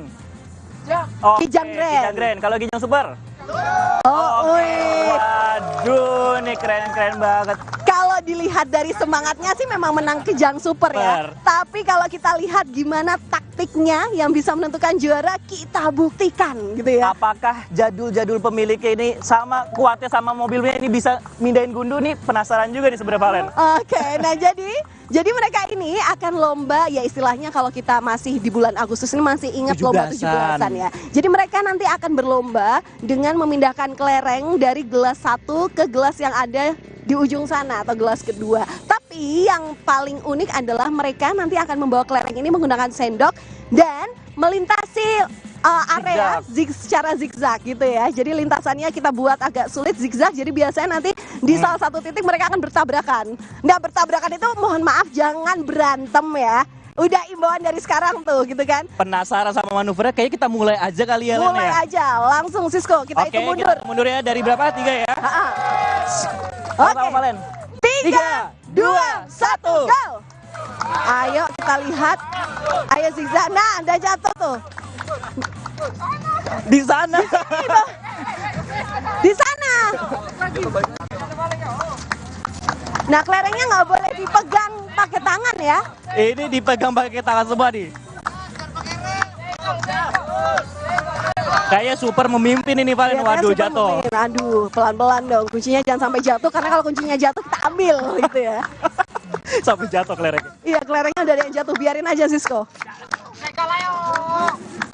Sangat kompetitif sekali antara Super dan Grand. Sangat kompetitif, iya. Kalau kita lihat yang Super ini emang agak bergaya ya. Mereka lari-lari gitu. Meskipun tadi di awal salah paham gimana caranya mindahin kelereng. Yang Grand pelan tapi pasti nih. Iya, bener. Harus satu nih harusnya nih. Aduh, ada yang curang nih bapak-bapak nih kan. Itu nanti kita harus kurangin satu ya. Harus di eliminasi satu nih kelerengnya. Nah, jatuh lagi kan. Nah, ayo. Nggak bisa nih, harusnya satu-satu. Dah? 3, 2, 1, stop. Habis. Waduh. Wah. Duh, harusnya ini nggak bisa masuk nih. Coba ya kita hitung. Coba. Aku ngitung tim Super. Ikut tim Grand. Kamu tim Grand ya? Oke. Coba ya, ini aku hitung di saat harus dikurangin 2 kelereng karena tadi bawanya 22. Nggak bisa tuh. Harus kita kurangin 2. Lumayan lah buat main kelereng di rumah nanti. Aku bawa nih kelerengnya. Oke, Sisko hitung dulu. 3.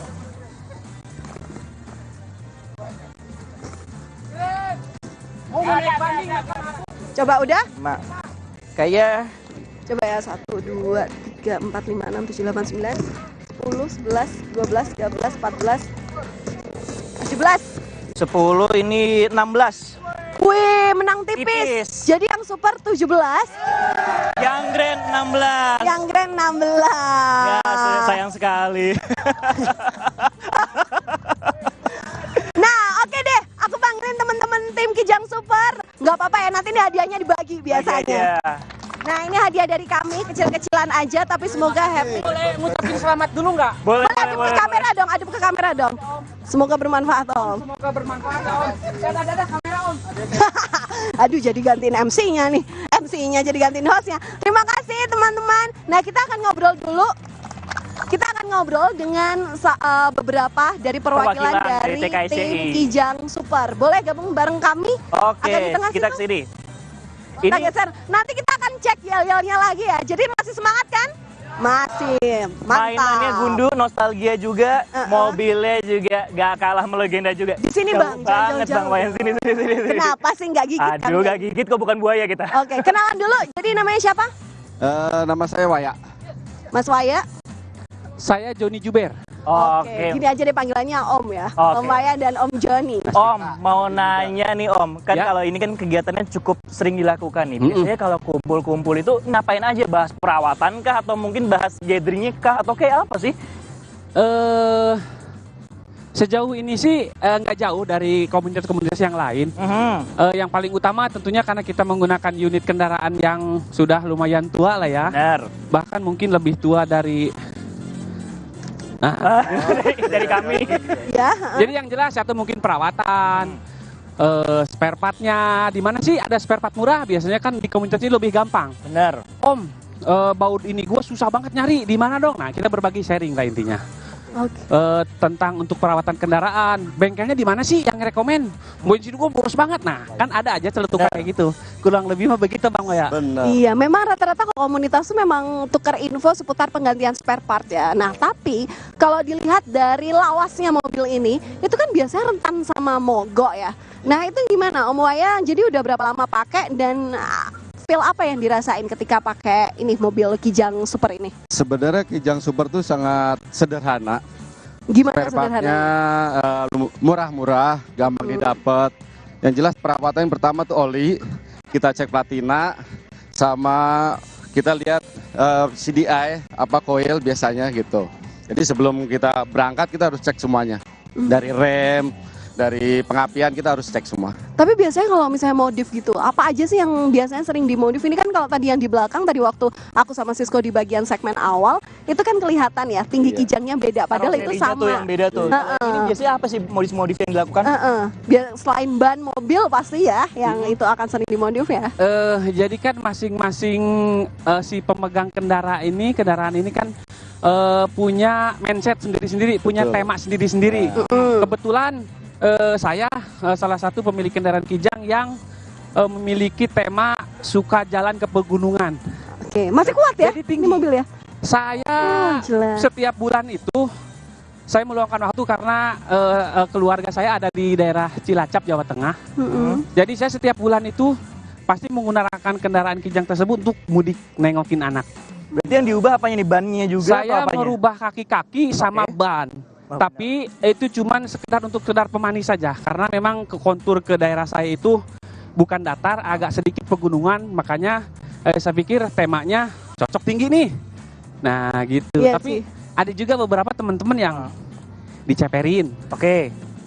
Body drop sampai ekstrim. Itu terlebih teman-teman yang suka ikut itu namanya kontes. Tapi biasanya kalau lebih ceper tuh dibuat agak seolah lebih sporty gitu ya. Iya ya. Tapi pada dasarnya kalau untuk nanjak ataupun juga ini sebenarnya dari Kijang sendiri Super ini memang udah kuat dari dasarnya kan, sebenarnya tanpa harus dimodif kan? Betul.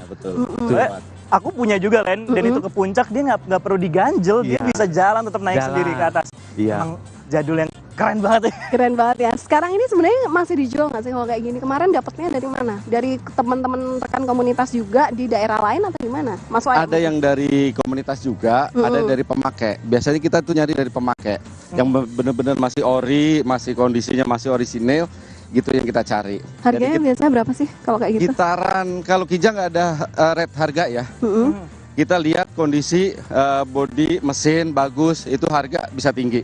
Karena kita cinta sama Kijang, jadi harga kadang suka dilupakan.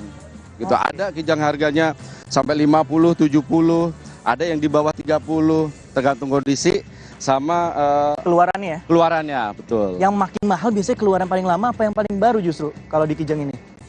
Biasanya makin klasik makin mahal ya? Jadi makin original dari pabrik itu semakin mahal biasanya. Oke, berarti bukan masalah keluaran pertama atau terakhir ya sebenarnya? Iya, karena terlebih kan kalau versi saya, modifikasi itu kapan aja bisa, tapi real original dari pabrik itu yang bikin mahal.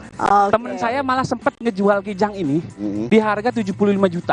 Oh ya, Kijang masih tahun tinggi ya? 94. Tinggi banget masih. Ini jadinya buat investasi atau sebenarnya buat happy aja sih sebenarnya? Satunya, iya. Fungsi jelas, fungsi juga koleksi salah satunya itu jadi. Dan juga itu ya untuk bisnis multifungsi juga yang ya. Jelas. Multifungsi. Slogannya Kijang gimana? Kijang memang tiada duanya. Wih, mantap. Nah, kita udah ngobrol-ngobrol nih soal gimana perawatannya, soal spesifikasi mesin dari Kijang Super ini sendiri. Kita nanti juga akan mengulik lebih jauh tentang komunitas ini gitu kan. Biasanya kan kalau komunitas mobil kita touring ya, sejauh apa kemampuan si Kijang Super ini bisa touring, berapa kilometer, selincah apa benar kata Sisko, dan yang pasti akan kita tanyakan gimana caranya gabung ke komunitas. Jadi jangan kemana-mana, tetap di sini aja di Sapa Indonesia Akhir Pekan. Kita akan kembali usai jeda.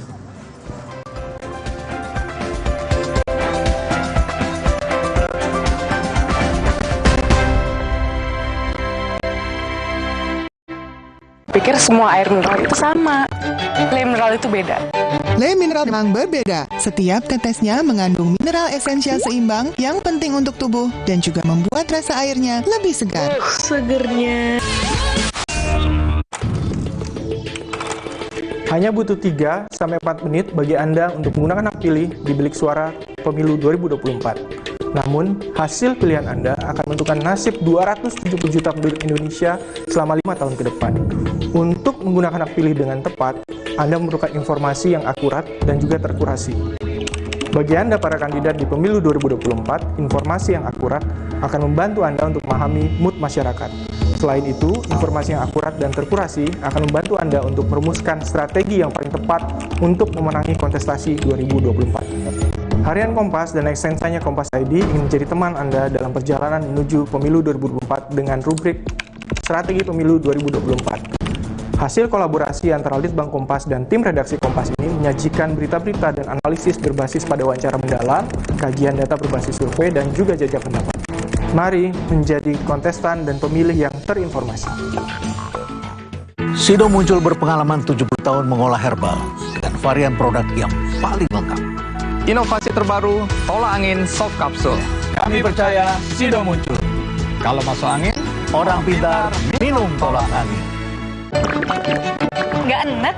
Iya, kayak aroma manisnya. Le Mineral memang berbeda.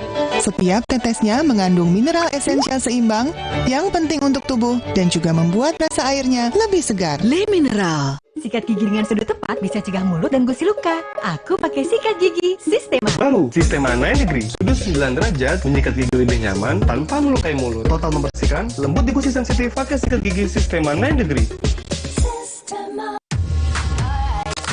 Don't you wish your phone was fun like this? Don't you wish your phone could fit in here? Don't you? Samsung Galaxy Z Fold 5 and Z Flip 5. Get it now! Le Mineral beda banget, lebih smooth, lebih segar. Le Mineral memang berbeda. Setiap tetesnya mengandung mineral esensial seimbang yang penting untuk tubuh dan juga membuat rasa airnya lebih segar. Dan lebih enteng. Le Mineral. Buat gue cuma ada satu kecap. Kecap sedap kedelai hitam spesial. Hitam kecapnya pekat, ngebersih mulut. Lumer di lidah. Lebih kental, lebih wangi. Sedap, Wilgos approve. Kecap sedap kedelai hitam spesial. Looks good, tastes good. Dari Wings Food. Aqua percaya akan kebijaksanaan dan keajaiban alam. Aqua berasal dari gunung-gunung terpilih, bukan tempat yang mudah tercemar. Aqua disaring oleh lapisan bebatuan pelindung tanpa proses rekayasa. Aqua mengandung mineral alami tanpa tambahan zat berbahaya. Sehingga Aqua terasa dingin tanpa didinginkan. Jelaskan kalau tak semua air itu Aqua. Aqua 100% murni. Kita rasa Italia sebenarnya. Wafelo. Krimnya lumer bisa digeser. Pilih wafer ya wafer Italia. Wafelo. Kenali lebih dekat Komando Operasi Udara Nasional TNI AU. Ikuti obrolan seru seputar kekuatan udara Indonesia bersama Panglima Koops Udara Nasional Marskal Madya TNI Tony Harjono dan Komandan Skadron Udara 31 Letkol Penerbang Anjo Mani. Meriah dengan penampilan Eri Suzan dan Swabuana Paksa Orkestra Semarak Satria. Sabtu 26 Agustus pukul 8 malam di Kompas TV. Dipersembahkan oleh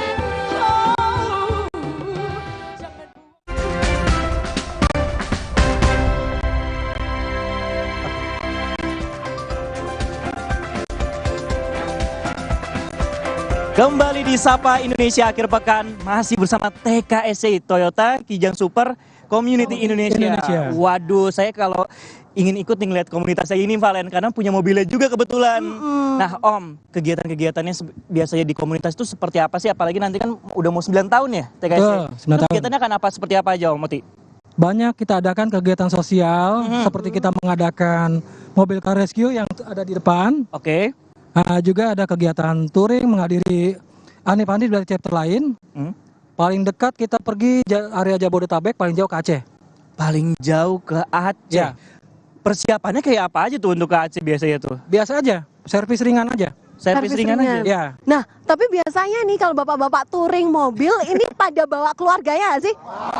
Oh, bawa. Ngakunya bawa di sini. Bawa. Soalnya biasanya tuh kadang ngumpet-ngumpet sendiri, istrinya ditinggal tapi dibeliin macem-macemnya dulu gitu. Enggak ya, tapi sekeluarga ya. Oh, enggak salah. Oke.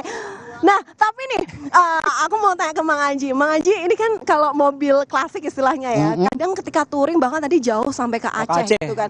Itu ada cerita unik nggak, misal mogok di jalan atau kenapa? Gitu. Kalau mogok udah pasti. Oh iya, iya kan mobil tua. Terus gimana? Ya kita nikmatin aja, sambil nunggu pertolongan. Oh, pertolongan. Karena teman-teman di TKSCI itu banyak di berbagai daerah ya? Ya, alhamdulillah senusantara untuk saat ini. Senusantara. Senusantara. Tapi pusatnya di mana sih sebenarnya kalau paling banyaknya biasanya anggotanya? Ini berarti teman-teman ini chapter Depok ya? Khusus Depok kalau ini. Chapter Depok aja segini banyak loh, keren banget. Anggotanya berapa sih sekarang? 154 di Depok aja. 154 di Depok aja. Nusantara 9.000. Waduh, ternyata banyak juga ya. 74 chapter. 74. Udah kayak lebih dari provinsi di Nusantara ya. Iya, benar-benar. Tapi Nyatu ini udah pernah ketemu satu Nusantara belum? Sering. Kalau di acara Anip kita sering ketemu. Sering. Itulah dia kekompakan dari Kijang Super ya. Nah, ini katanya teman-teman dari komunitas TKSCI ini mau ulang tahun ke-9 ya. Betul. Apa kegiatannya? Kita mengadakan musik, amal juga, dan berbagai kegiatan lain di area komunitas kita. Di mana itu berarti? Di Sawangan, Depok. Di Sawangan Depok kapan? Tanggal 4 November.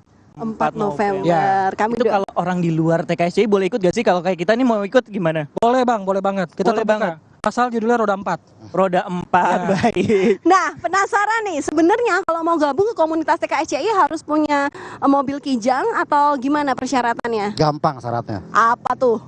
Cuma punya Kijang aja. Kita Kijang terima. apapun? Enggak dong. Oh, jadi harus Kijang Super kalau yang di TKSCI. Alvarian. Alvarian ya, baik. Gimana caranya gabung? Ada Instagram mungkin? Atau media sosial lainnya? Instagram ada, TikTok ada. Apa sebutin? Official Depok Ceria ya, TKSCI Depok Ceria. Oke, official Depok Ceria. Baik. Nah, jadi ini kalau misalnya dilihat bawa apa ini? Kami bawa plakat untuk tim Kompas TV. Tanda terima kasih kami juga telah kolaborasi hari ini dengan pihak Kompas TV. Silakan diterima. Sisko, terima. Siap, terima kasih. Mantap. Semoga kita bisa kumpul-kumpul lagi, kita bisa ketemu sampai kapan-kapan lagi dan tetap kompak teman-teman. Terima kasih sudah antusias, ceria banget pagi hari ini. Kayaknya habis ini kita diajak touring ngelilingin piknik kayaknya. Habis ini mau kemana? Habis ini mau kemana nih? Ke Cibinong pun boleh ikut. Ke Cibinong pun boleh ikut. Baik, oke deh. Kita coba semangatnya gimana? Bos yang bakal mau yel-yel siapa nih yang mau? Ayo. Oke, boleh. Tapi sebelumnya kami juga sekaligus pamit. Terima kasih sudah bersama kami di Sapa Indonesia Akhir Pekan. Akhir kata, saya Valentina Sitorus. Dan saya Francisco Donasiano. Sampai jumpa di Sapa Indonesia Akhir Pekan. Boleh, mana nih bosnya untuk yel-yel?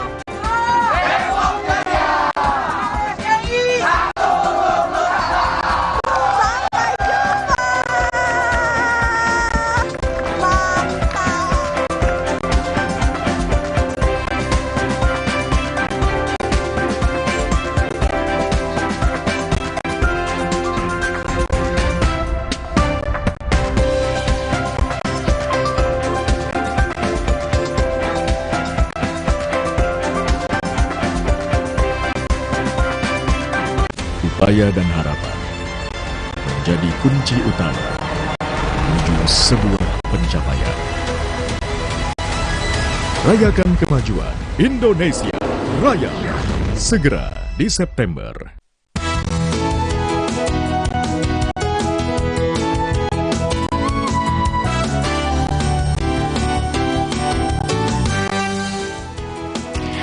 Saudara, pernahkah Anda merasakan jantung berdebar-debar kencang tanpa sebab dan disertai dengan nyeri dada? Bisa jadi Anda menderita aritmia. Aritmia ini merupakan gangguan yang terjadi pada irama jantung. Lalu bagaimana metode penanganannya? Apakah aritmia bisa disembuhkan? Kita akan membahasnya secara lengkap selama 30 menit ke depan bersama saya Widi Dwinanda, hanya di Bincang Sehat.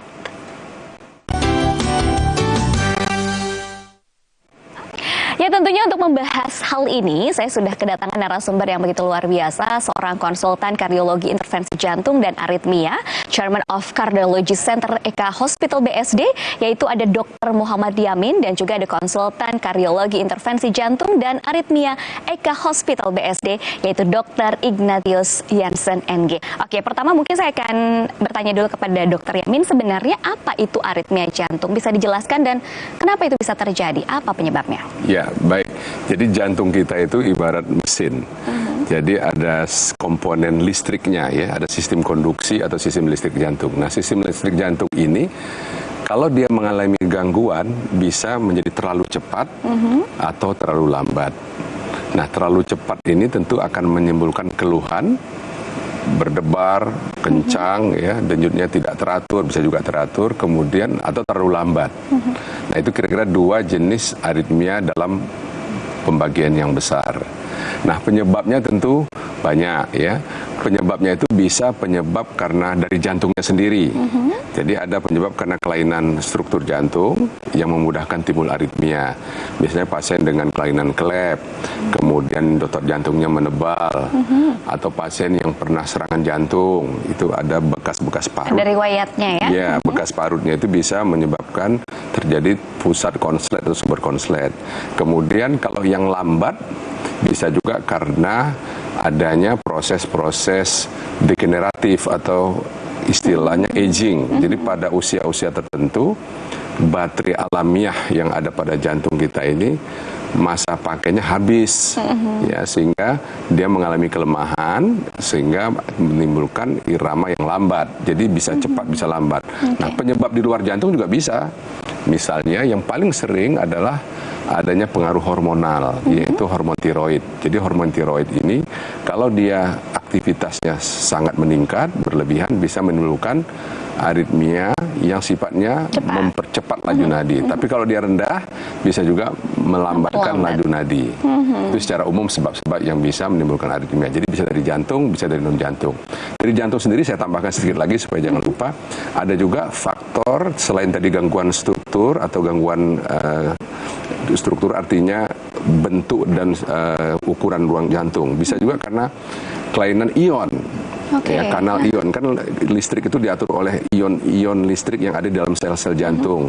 Nah, itu juga bisa diturunkan, sifatnya herediter atau genetik. Jadi ada juga gangguan aritmia karena genetik, terutama yang kita kenal pada gangguan-gangguan kanal ion tadi.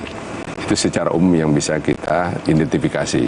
Oke, banyak juga nih pemahaman, baik itu mitos atau fakta mengenai aritmia jantung yang beredar di masyarakat. Kita lihat kali ya bersama-sama, ini dia. Bener mitos atau fakta? Kita langsung tanyain aja. Tapi kita lihat dulu nih pertanyaan yang beredar. Dok, mau nanya dong, sebenarnya mitos atau fakta sih telapak tangan sering berkeringat itu merupakan gejala awal dari aritmia jantung? Ya, silahkan Dokter Jansen yang bagian menjawab. Ini kayak ini ya, tanya jawab gitu ya. Iya, dan ini pertanyaan yang sering sekali ditanyakan oleh pasien-pasien yang datang ke poliklinik jantung ya. Jadi mereka bertanya, dok, kalau tangan saya berkeringat, itu apakah merupakan tanda kalau saya punya penyakit jantung? Ya, jadi ini adalah suatu mitos, ya bukan fakta. Bukan fakta. Iya, jadi tangan seseorang berkeringat itu bukan tanda sebagai mempunyai suatu penyakit jantung atau bahkan gangguan irama jantung atau kelainan aritmia. Ya biasanya tangan berkeringat itu berarti kelenjar keringat yang ada di lengan ini memang jumlahnya berlebih, pada beberapa pasien memang seperti itu. Tetapi bukan tanda adanya penyakit jantung atau kelainan gangguan irama jantung. Oke, jadi mitos ya. Yes. Selanjutnya ini yang beredar lagi nih. Dok, mitos atau fakta sih yang bisa mengalami gangguan aritmia jantung itu hanya orang dewasa? Silahkan Dokter Jansen lagi. Oke, ini pertanyaan yang sangat menarik ya. Jadi kalau bicara tentang penyakit jantung, asumsinya bicara tentang kayak orang tuh ngertinya tentang koroner, penyumbatan pembuluh darah jantung. Nah, kalau aritmia itu berbeda dengan penyumbatan pembuluh darah jantung. Kalau penyakit jantung koroner lebih banyak diderita memang karena faktor resiko usia lebih tua. Kalau aritmia bisa diderita bahkan dari bayi baru lahir sampai pasien yang sudah tua, semuanya bisa. Jadi ada bayi yang baru lahir dengan kelainan di baterai alami tadi yang dokter Yamin cerita ya, sehingga perlu dipasang pacemaker. Ada nggak? Ada. Atau sejak lahir sudah menderita adanya kabel tambahan yang harusnya tidak ada sehingga menyebabkan konslet, sehingga ada gangguan irama yang berdebar-debar sangat kencang, itu juga bisa. Tetapi ada juga yang didapat. Misalnya riwayat serangan jantung sebelumnya sehingga ada cacat di jantungnya, ada scar sehingga menyebabkan gangguan irama, itu juga bisa. Jadi tidak hanya pada pasien-pasien dewasa, tetapi juga bisa dari anak-anak untuk gangguan irama jantung ini. Oke, lingkupnya lebih luas ya. Jadi bisa dikatakan mitos lagi. Selanjutnya ada lagi pertanyaan berikut ini. Dok, mau tanya, sering olahraga bisa menjamin kita aman dari aritmia jantung ya? Nah, ini juga menarik nih, karena banyak sekali pertanyaan ini pasti beredar ya. Silahkan Dokter Jansen lagi. Oke, jadi gangguan irama jantung itu memang tadi saya cerita ada kelainan bawaan atau kelainan yang didapat. Jadi seseorang yang aktif berolahraga belum tentu bisa terhindar dari gangguan aritmia. Jadi mitos lagi ya. Nah, intinya jadi pasien atau seseorang itu harus memeriksakan diri terlebih dahulu, apalagi melakukan olahraga yang berat. Bahkan kita tahu banyak sekali yang akhirnya kolaps pada waktu berolahraga karena memang heart rate-nya atau denyut jantungnya kuat, naik ya? sangat tinggi. Jadi lebih baik memeriksakan diri sebelum melakukan olahraga, terutama olahraga yang sangat-sangat intens, sangat kuat untuk memastikan apakah memang jantungnya dalam kondisi yang baik dan prima. Baik, ini juga ada pertanyaan untuk Dokter Yamin, kita lihat sama-sama yuk. Dok, mau tanya, apakah ibu hamil memiliki resiko yang lebih besar ya untuk mengalami aritmia jantung? Nah, ini pas yang bertanya sedang hamil, silahkan dijawab. Jadi aritmia dan kehamilan itu bisa terjadi. Jadi ada beberapa aritmia yang memang muncul pada saat kehamilan ya, tapi tidak lebih tinggi dari yang lain. Tergantung banyak faktor sebenarnya yang bisa memicu seorang itu timbul aritmia. Selain umur, tadi sudah diserangkan oleh Dr. tentu ada faktor risiko. Faktor risiko itu misalnya dia ada hipertensi, obesitas, kemudian kolesterol, ada diabetes, itu juga mempermudah terjadi aritmia pada usia tertentu. Pada ibu hamil umumnya aritmia itu tidak akan lebih tinggi karena kehamilannya, tidak. Ada aritmia tertentu memang bukan terkait kehamilan. Jadi kebetulan aja memang muncul pada saat hamil. Misalnya namanya kalau orang awam menyebutnya extra beat, skip beat, extra systole. Kita menyebutnya premature ventricular contraction. Jadi muncul aritmia yang iramanya datang seperti tidak teratur ya, dek dek dek, terus ada pause itu bisa. Jadi kehamilan bukan merupakan faktor risiko untuk memperberat suatu aritmia. Oke, jadi mitos ya? Mitos. Selanjutnya ada pertanyaan lagi nih, Dok. Dok, mau tanya, apa benar penderita aritmia tidak bisa kembali beraktivitas bebas dan harus membatasi diri selama masa hidupnya? Silakan, dokter, dijawab. Sangat tidak benar. Ya. Jadi penderita aritmia, tadi sudah saya katakan ada dua kelompok ya, ada yang teriram jenisnya cepat atau lambat. Nah, aritmia ini kalau sudah kita atasi, tergantung jenisnya. Kalau sudah diatasi, baik dengan teknik obat dengan cara mengobati atau teknik yang lebih advance, misalnya ablasi, selesai itu dia bisa melakukan apa saja. Nah, aritmia yang ringan kita akan melakukan deteksi, pengklasifikasian ya. Misalnya terdapat yang saya sebut tadi extra beat atau premature beat yang jumlahnya tidak banyak. Kemudian kita bisa lakukan pemeriksaan. Kadang-kadang extra beat tertentu dengan olahraga malah hilang. Jadi penderita aritmia, apalagi yang setelah ditangani, setelah diobati, setelah dilakukan tindakan kuratif atau penyembuhan, bisa kembali berolahraga seperti sedia kala. Dan untuk aritmia tertentu yang klasifikasinya ringan, kita lakukan stratifikasi tidak bahaya, dianjurkan tetap berolahraga. Jadi olahraga tidak memperberat aritmia pada jenis tertentu. Kalau yang sudah dilakukan penyembuhan dengan teknik-teknik obat dan teknik katakanlah ablasi, itu malah harus kembali beraktivitas seperti biasa. Justru itu menjadi anjuran ya? Ya, ada aritmia yang justru akan hilang dengan olahraga atau katakanlah faktor risikonya menjadi ringan. Misalnya yang kita sebut dengan atrial fibrilasi ya, itu salah satu kelainan di seram di atas. Salah satu yang direkomendasikan adalah melakukan modifikasi gaya hidup yang sehat. Salah satunya olahraga. Dengan olahraga yang teratur, berat badan turun, obesitasnya menurun, maka AF tadi atau atrial fibrilasi tadi bisa malah hilang atau berkurang. Oke, jadi benar-benar mitos. Nah, ini ada satu lagi pertanyaan, mitos atau fakta. Silakan. Dok, mitos atau fakta anak-anak yang didiagnosa aritmia karena keturunan, apakah benar tidak bisa sembuh seumur hidup? Silahkan dijawab. Ini berarti lebih ke keturunan ya? Jadi aritmia yang sifatnya diturunkan, tadi saya sudah jelaskan di awal, kita kenal dengan namanya gangguan kanal ion ya, channelopathy. Nah, pada anak-anak dengan gangguan aritmia yang diturunkan ini, kita melakukan stratifikasi. Apakah dia termasuk kelompok risiko rendah atau risiko tinggi. Jadi kalau seorang anak misalnya, saya contohkan salah satu kelainan yang diturunkan itu ada namanya Brugada syndrome. Brugada syndrome ini adalah salah satu kelainan kanal ion yang berisiko menyebabkan terjadinya kematian mendadak. Nah, kalau seorang anak katakanlah diturunkan penyakit Brugada syndrome ini dan ditemukan saat pemeriksaan rekaman jantung terbukti ada kelainan tersebut, nah kita lakukan stratifikasi. Kalau keluarga kandungnya, ayahnya, saudara kandung tidak ada yang mengalami kejadian kematian mendadak, maka kita anggap dia sebagai yang berisiko rendah. Tetapi kalau memang secara kebetulan check up ditemukan adanya kelainan genetik tadi dan dia punya risiko tinggi itu diketahui dari misalnya ada saudara kandungnya yang mengalami kematian mendadak di usia muda di bawah 45 tahun. Kemudian terjadi keluhan berdebar atau keliengan atau hampir pingsan yang tidak bisa dijelaskan yang diduga karena aritmia. Nah, itu baru kita stratifikasi sebagai yang berisiko tinggi. Dilakukan tindakan pencegahan supaya tidak terjadi kematian mendadak dengan memasang alat. Jadi kelainan-kelainan genetik tertentu bisa kita tangani dengan baik, terutama pada sifat-sifat kelainan genetik yang bisa mengancam kematian mendadak. Nah, oke, itu dia tadi ya, mitos atau faktanya yang sudah dijelaskan oleh kedua dokter yang hadir di sini, ada Dr. Jansen dan juga Dr. Yamin. Sebenarnya masih banyak pertanyaan-pertanyaan, bukan hanya dari masyarakat aja, tetapi saya juga punya list pertanyaan untuk kedua dokter ini. Tapi kita harus jeda sejenak, jangan kemana-mana, tetaplah bersama kami dalam Bincang Sehat.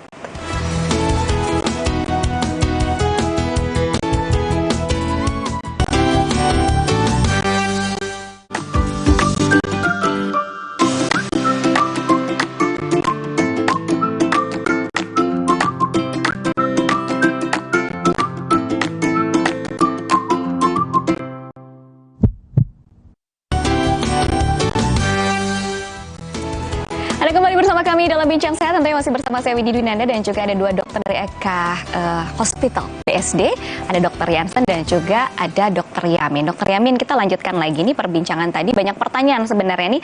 Kalau detak jantung cepat atau lambat itu kan tadi sudah dijelaskan bahwa bisa dipengaruhi oleh beberapa faktor, ada faktor usia, aktivitas olahraga, atau adanya perasaan cemas juga ternyata bisa. Nah, gimana nih caranya membedakan ini aritmia atau gara-gara perasaan cemas? Ya, baik. Jadi salah satu aritmia yang kita kenal adalah yang tadi menyebabkan irama jantung cepat atau kita sebut dengan tachyarrhythmia. Nah, tachyarrhythmia ini bisa disebabkan oleh faktor fisiologis. Fisiologis itu faktor alamiah yang normal. Misalnya saat kita cemas, kita marah, kita aktivitas fisik, bisa juga dipengaruhi oleh obat-obat atau zat-zat tertentu, misalnya kafein. Itu bisa juga menyebabkan peningkatan denyut nadi. Tetapi aritmia yang kita katakan kelainan yang patologis, ya kelainan yang karena bukan faktor-faktor normal tadi, biasanya yang sering itu adalah munculnya mendadak. Jadi tanpa sebab apa-apa, lagi duduk tiba-tiba cepat. Oke, jadi bukan karena jatuh cinta berdebar-debar, itu juga bukan. Itu kan suka tiba-tiba juga nih, Dok. Iya, tapi kan ada penyebab yang jelas ya. Tapi kalau yang dari emosi, ya kalau yang faktor karena kelainan biasanya sudden onset. Ada juga memang yang tidak sudden onset, tapi dia gradual muncul, tiba-tiba jadi cepat, tapi tidak ada penyebab fisiologis yang tadi. Itu kalau yang jenis cepat ya. Kemudian terminasinya juga atau berhentinya bisa tiba-tiba aja. Nah, kalau yang fisiologis kan jelas. Lagi kita emosi dia naik, terus kita cool down dia turun pelan-pelan. Itu kira-kira ciri-cirinya. Kemudian lajunya bisa cepat sekali ya, bisa sampai 150 kali per menit.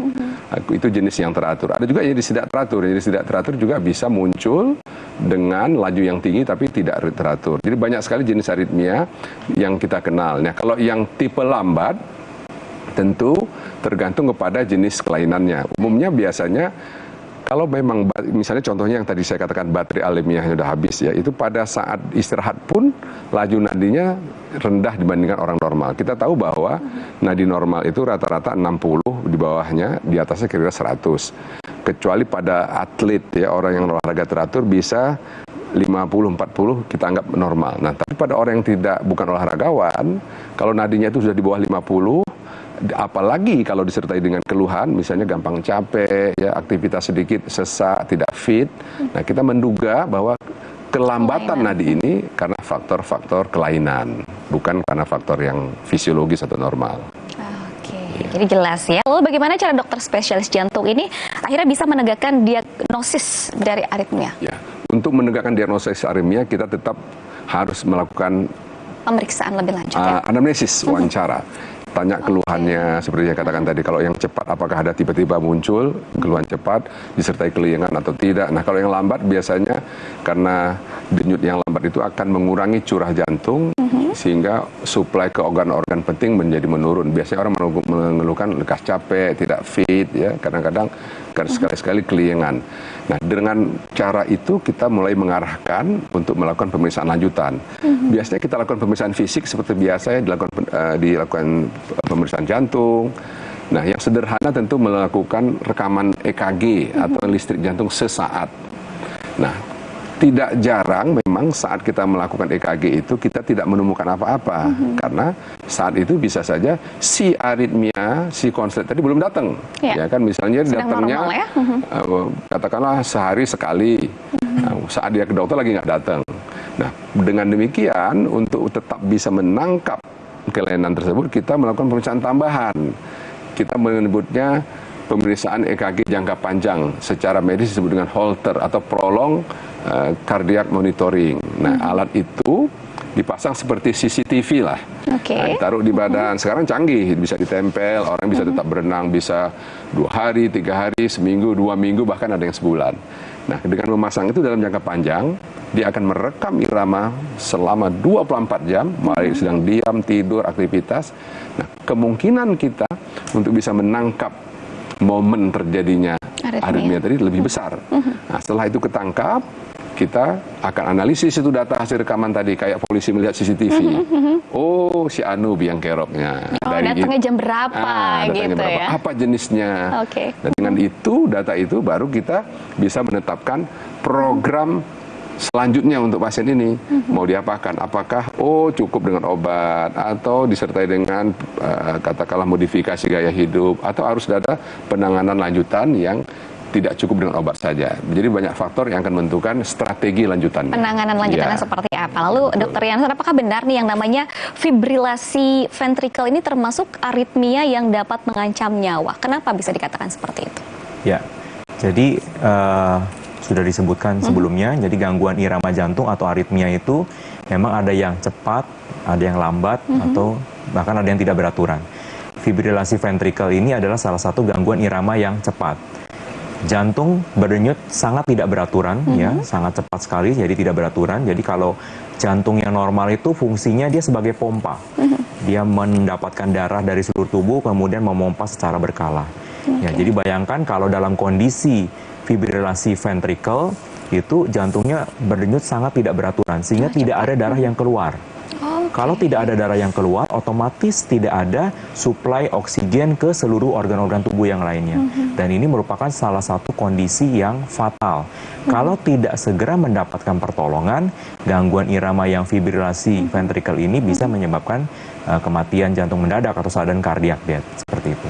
Baik, lalu kembali lagi ke Dr. Yamin, bagaimana sih dampak jangka panjangnya jika ternyata nih aritmia jantung ini tidak teridentifikasi dan akhirnya dibiarkan, tidak ditangani karena merasa normal, aku berdebar-debar begini normal banget gitu. Ya, jadi gini, kalau irama jantungnya jenis cepat ini dibiarkan berlama-lama, lama-lama jantungnya capek, lelah, karena dia harus berdenyut dengan rate atau dengan laju yang tidak normal, seperti orang disuruh kerja cepat atau disuruh kerja banyak berhari-hari berjam-jam. Nah, kita kenal istilahnya dalam ilmu jantung itu takikardi induced cardiomyopathy. Jadi kelemahan otot jantung akibat denyut nadi yang cepat secara berkepanjangan. Itu satu. Nah, kemudian kalau yang jenis satu lagi tadi Dr. Jansen sudah menyinggung, ya? Misalnya yang cepat juga cepat, tapi yang tidak beraturan, kita menilai seperti namanya atrial fibrilasi. Itu efek jangka panjangnya selain bisa menyebabkan gangguan pompa jantung, bisa menyebabkan timbulnya risiko stroke. Karena pada orang atrial fibrilasi, risiko stroke itu 5 kali lebih tinggi daripada orang yang jantungnya normal denyutnya. Nah, kalau terkait fibrilasi ventrikel tentu ancaman terjadinya kematian mendadak atau sudden cardiac death akan cepat. Nah, kalau jenis lambat, akibatnya orangnya bisa terganggu kualitas hidupnya, ya, sedikit capek, keliengan, atau bahkan kalau saat baterainya itu betul-betul malas, bisa panjang sekali berhentinya, itu bisa sinkop atau bisa terjadi juga fibrilasi ventrikel. Jadi kalau dia sinkop atau keliang, jatuh, kebentur kepalanya, atau memicu timbulnya irama ventrikel fibrilasi tadi akibat baterainya itu sudah selalu dalam jangka lama tidak memberikan listrik, tidak ada kompensasi. Ya. Jadi itu resiko yang bisa timbul akibat aritmia yang tidak ditangani. Baik, ini juga ada pertanyaan lagi, apakah benar orang yang hidup sehat, rajin olahraga, usia muda, berat badan ideal itu terbebas dari penyakit aritmia? Silahkan Dr. Jansen. Jadi itu mungkin tadi di segmen sebelumnya juga ada namanya mitos ya. Jadi pasien dengan kondisi badan yang sehat belum tentu bisa terbebas dari gangguan irama jantung atau aritmia ya. Karena ada sebagian memang gangguan irama jantung itu karena suatu kelainan bawaan. Tadi Amin sudah cerita bagaimana kelainan, salah satu kelainan namanya Brugada Syndrome yang merupakan kelainan yang diturunkan. Jadi kondisi ini adalah kondisi bawaan. Jadi pasien atau seseorang dengan kondisi yang sehat, rajin berolahraga, mungkin tubuhnya fit, belum tentu terhindar dari gangguan irama jantung ini. Ya, jadi memang ada beberapa gangguan irama dengan memodifikasi gaya hidup, contohnya atrial fibrilasi. Kita harapkan memang terhindar dari gangguan irama seperti itu. Tetapi kalau gangguan irama yang merupakan suatu kelainan bawaan, tentu saja gangguan atau pola hidup yang sehat itu tidak bisa menghindari seseorang dari gangguan irama tersebut. Baik, yang utama berarti kita harus kenali dulu kondisi secara fisiknya kita, jantungnya seperti apa sih? Jadi resikonya bisa kita lebih cegah, dan kita pantau supaya aware ya dengan kesehatan kita. Ini semakin menarik sekali perbincangan kita hari ini. Kita akan lanjutkan usai jeda ya. Jangan kemana-mana, tetaplah bersama kami dalam Bincang Sehat.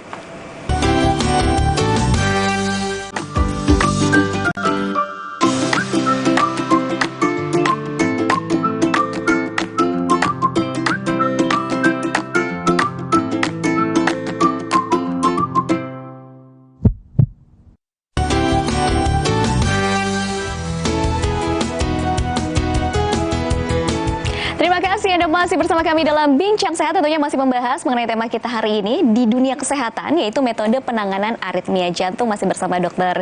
Yamin dan juga Dr. Jansen. Kita lanjutnya nih perbincangan yang semakin menarik karena ternyata kan seiring dengan perkembangan zaman, penanganan ataupun teknik atau metode penanganan juga pasti berkembang nih. Lalu apakah ada metode penanganan aritmia terkini yang paling baru, baik untuk jenis lambat ataupun jenis cepat? Bisa dijelaskan seperti apa pengembangan teknologinya? Jadi teknologi kedokteran itu sama seperti teknologi IT yang lain. Selalu ada inovasi-inovasi baru. Nah, saya akan mencontohkan untuk penanganan aritmia yang jenis cepat, yang najinya cepat ya. Saya ambil satu contoh aja yang kita sebut dengan atrial fibrilasi. Jadi atrial fibrilasi ini adalah satu kelainan aritmia yang terjadi di serambi atas. Nah, teknik penanganan aritmia yang biasa itu kita lakukan dengan namanya kateter ablasi dengan menggunakan energi panas dalam tanda petik ya. Nah, dengan teknik terbaru untuk menangani AF ini kita bisa lakukan yang namanya cryoablation. Jadi cryoablation itu adalah balon yang didinginkan atau balon es. Jadi pada tempat yang konslet, balon itu dimasukkan terus dikembangkan, kemudian didinginkan sehingga pada daerah itu pada waktu tertentu dengan suhu yang sampai minus 55 derajat akan terjadi namanya isolasi atau fokus yang konslet tadi mati. Nah, itu teknik yang terbaru, waktunya cepat dan lebih aman ya. Nah, untuk jenis aritmia yang lambat yang kita sebut dengan bradikardia, dulu kan teknik konvensional yang kita punya adalah dengan memasang pacu jantung biasa. Yang konvensional ya? Ya, itu dipasang melalui bahu, bisa kiri kanan, dipasang satu baterai dengan memasukkan kabel pacu, yang sering kita pakai 2 kabel pacu atau dual chamber. Nah, saat ini ada pacemaker atau jenis pacu jantung yang kecil, namanya Micra, sekira seukuran kelingking, itu bisa dimasukkan melalui urat di sela paha atau selangkangan, langsung ditanam ke dalam jantung. Nah, jadi untuk pasien-pasien yang misalnya ada dialisis, tua, kemudian urat-urat untuk memasukkan kabel pacunya tidak ada, kita bisa melakukan pemasangan Micra tadi dengan aman dan efektif. Oke, nah untuk perawatannya mungkin setelah dilakukan penanganan untuk tadi cryoablation dan juga Micra ya, seperti apa sih yang harus dilakukan pascanya tentunya? Oke, jadi mungkin untuk tindakan aritmia, tadi untuk yang cepat biasanya kita lakukan yang konslet kita benerin atau kita ablasi, sedangkan kalau yang lambat kita pasang alat pacu jantung. Nah, tindakan-tindakan ini sebenarnya adalah tindakan minimal invasif. Oke. Artinya pasien, jangan membayangkan ditanam tuh benar-benar ada bedah besar begitu. Jadi biasanya hanya di bius lokal saja. Di bius lokal saja, pasiennya hanya dirawat di ruang biasa setelah tindakan juga. Kemudian juga setelah sehari setelahnya pasien sudah boleh rawat jalan. Oke. Nah, jadi satu-satu ya, kalau untuk pasien yang dipasang alat pacu jantung, pacemaker yang konvensional atau Micra, biasanya concernnya dalam waktu dekat itu kita harus menjaga supaya lukanya jangan sampai kotor. Ya, saya rasa itu seperti tindakan-tindakan pembedahan minor yang lainnya, menjaga luka dengan baik karena kita khawatirkan infeksi. Nah ya, kemudian setelah itu sih pasien bisa melakukan aktivitas seperti biasa. Nah, dalam jangka panjang, pasien-pasien yang ditanam alat pacu jantung ini sama seperti kita beli mobil ya, perlu servis setahun 2 kali. Nah, ini juga sama. Jadi kita perlu datang ke dokter jantung, elektrofisiologis, dokter ahli jantung aritmia untuk melakukan pemeriksaan. Apakah pacu jantungnya berfungsi dengan baik, kabel-kabelnya berfungsi dengan baik atau tidak, dan lain sebagainya. Kualitas baterainya bagaimana, masih berapa lama lagi baterainya sebelum nanti perlu diganti. Nah, sedangkan kalau untuk pasien-pasien dengan gangguan irama yang cepat, yang dilakukan tindakan ablasi, ya itu biasanya sih hampir 90% tuh sebenarnya bisa sembuh sempurna. Ya bahkan tidak perlu minum obat lagi. Ya, tetapi tetap pada kondisi tertentu, misalnya pada atrial fibrilasi, ya pasien tetap diharapkan menjalani hidup yang sehat. Jadi berat badan turun. Kalau ada darah tinggi, darah tingginya harus terkontrol. Kalau minum alkohol, alkoholnya harus di stop. Kalau ada diabetes, diabetes juga terkontrol. Intinya setiap pasien setelah melakukan tindakan prosedur tetap harus kontrol ke dokter untuk memastikan kondisinya dalam kondisi baik. Seperti itu. Oke, apakah ada pesan dan juga saran tentunya untuk menjaga kesehatan jantung yang sudah sembuh dari aritmia? Oke, jadi mungkin secara umum ya, pasien dengan gangguan irama jantung atau aritmia ini tidak hanya untuk pasien dewasa, bisa juga untuk pasien anak. Bagaimana cara kita ketahui? Memang salah satunya kita melakukan atau mengenali diri kita dengan melakukan pemeriksaan lebih dini dengan medical check up supaya kita bisa tahu apakah kita punya potensi gangguan irama yang diturunkan. Tadi sudah diceritakan ya. Kemudian setelah itu juga pasien dengan ada keluhan berdebar-debar, bahkan sampai kalau rasa pengen pingsan, pandangan gelap, rasa tidak nyaman, cepat lelah, itu harus ke dokter jantung atau ke dokter jantung aritmia untuk mendapatkan deteksi dini, dilakukan pemeriksaan EKG, mungkin Holter atau echo dan lain sebagainya untuk tahu diagnosisnya dan tata laksana supaya mendapatkan terapi yang baik sebelum kondisinya menjadi lebih buruk. Seperti itu, yang tepat juga sesuai dengan kondisinya ya. Bagaimana dengan Dokter Yamin? Apakah ada saran, mungkin pesan juga terakhir? Ya, jadi sebenarnya secara umum modifikasi gaya hidup artinya dari yang tidak baik menjadi lebih baik atau sehat itu adalah prinsip utama untuk hampir semua penyakit. Untuk jantung termasuk aritmia juga demikian karena banyak ternyata pola hidup yang tidak sehat ini memicu, memudahkan timbulnya gangguan irama jantung. Intinya adalah hijrah ke yang lebih baik begitu. Iya, hijrah itu hijrah paling bagus. Iya, dari pola hidup, pola makan dan semua yang lebih baik agar kesehatan kita juga terjaga bukan hanya untuk kondisi aritmia tetapi secara umum kondisi kesehatan tubuh kita. Baiklah, tidak terasa nih Dokter Yamin dan juga Dokter Yansan sudah 30 menit berlalu, berarti waktunya kita bertiga pamit undur diri dari hadapan Anda, Saudara. Terima kasih sebelumnya atas waktunya, pencerahannya juga. Terima kasih banyak atas informasinya dan semoga perbincangan ini bermanfaat terutama bagi kesehatan Anda sekeluarga. Saya Widi Dwinanda pamit undur diri. Sampai jumpa lagi di Bincang Sehat berikutnya. Selamat beraktivitas. Terima kasih banyak. Terima kasih banyak.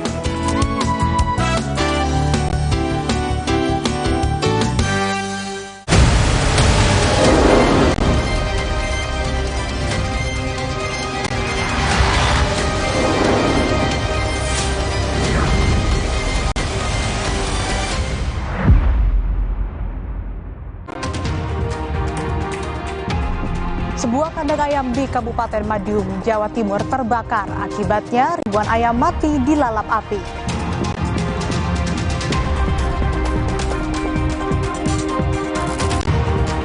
Satu minggu sudah kebakaran TPA Sarimukti di Kabupaten Bandung Barat belum juga padam. Akibatnya 60 warga di sekitar TPA terjangkit ispa.